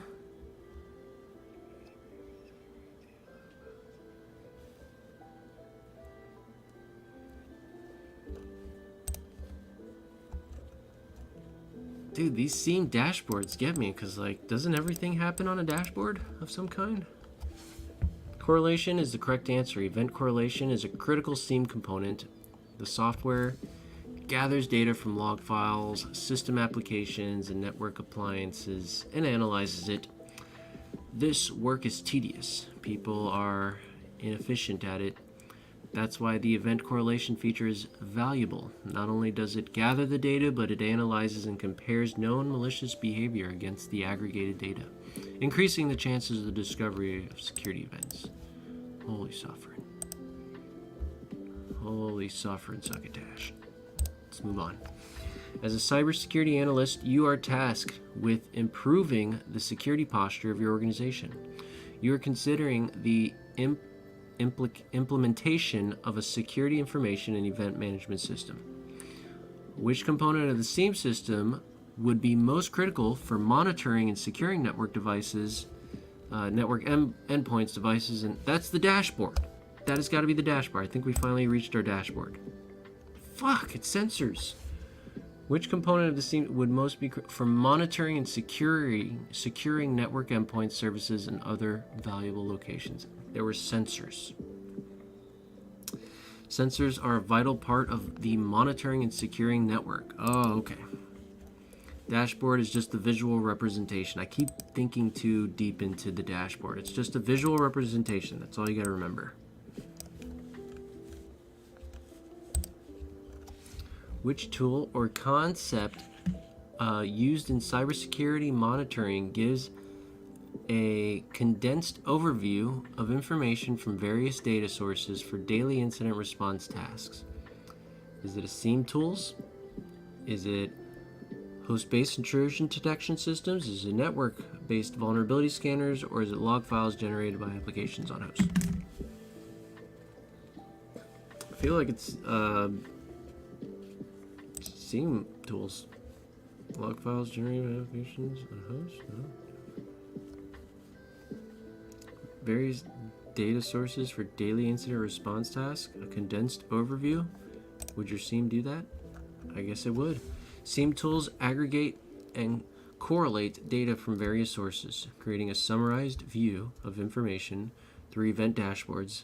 These dashboards support daily incident response tasks by providing a comprehensive snapshot of security events and incidents. Ugh, how long have I been streaming for? I think I'm going to get going, guys. 2 hours? Oh my gosh, 2 hours. Oh, fuck. I think we're gonna get going. Let's get up to 170, and the rest I'm just gonna have to do over time. And then at some point we'll do another live stream and jump into domain 5. So let's see. As a cybersecurity analyst, you are tasked with implementing a security information and event management system that allows the IT security team to effectively monitor and respond to events on a network real time. Which component of the SIEM system would be most critical for this task? So, IT security team to effectively monitor and respond to events on the network real time. Sensors, right? Didn't we just learn sensors were about monitoring? Effectively monitor and respond to events. I feel like it's SIEM dashboards.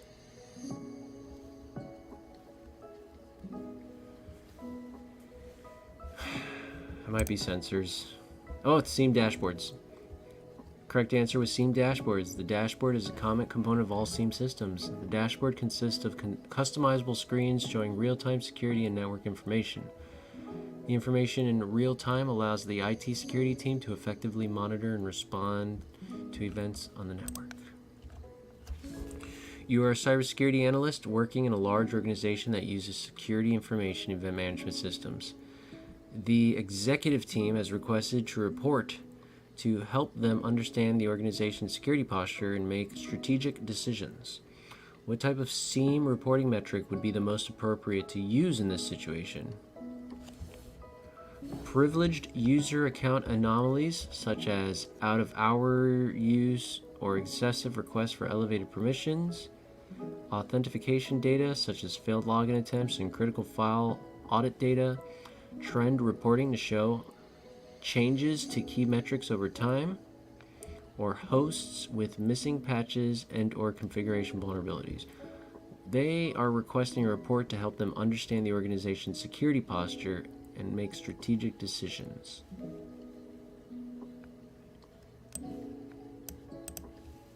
I guess we want a trend then. Trend reporting.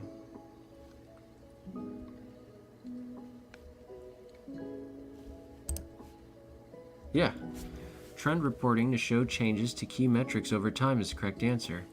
This type of reporting provides a high-level view of how our organization's security posture has evolved over time, which can help the executive team make strategic decisions.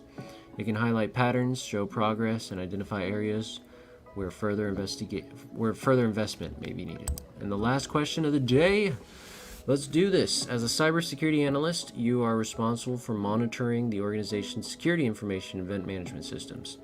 Your team has recently noticed an increase in suspicious network activity. What type of SIEM reporting should you prioritize to effectively manage this situation? Compliance reports providing information required by the regulator. Status reports communicating data about the level of threat or number of incidents being raised. Alerts and alarms detecting the presence of threat indicators in the data, or executive reports providing a high-level summary for decision makers.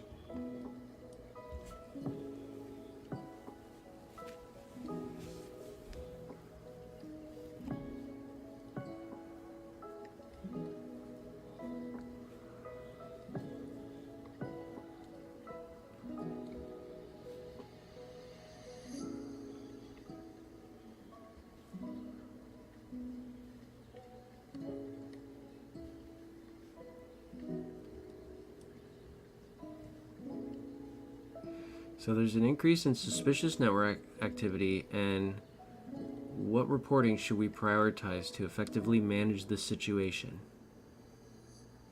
Alerts and alarms detecting the presence of threat indicators in the data? Status reports communicating data about the level of threat or number of incidents. I don't know. I went with that one.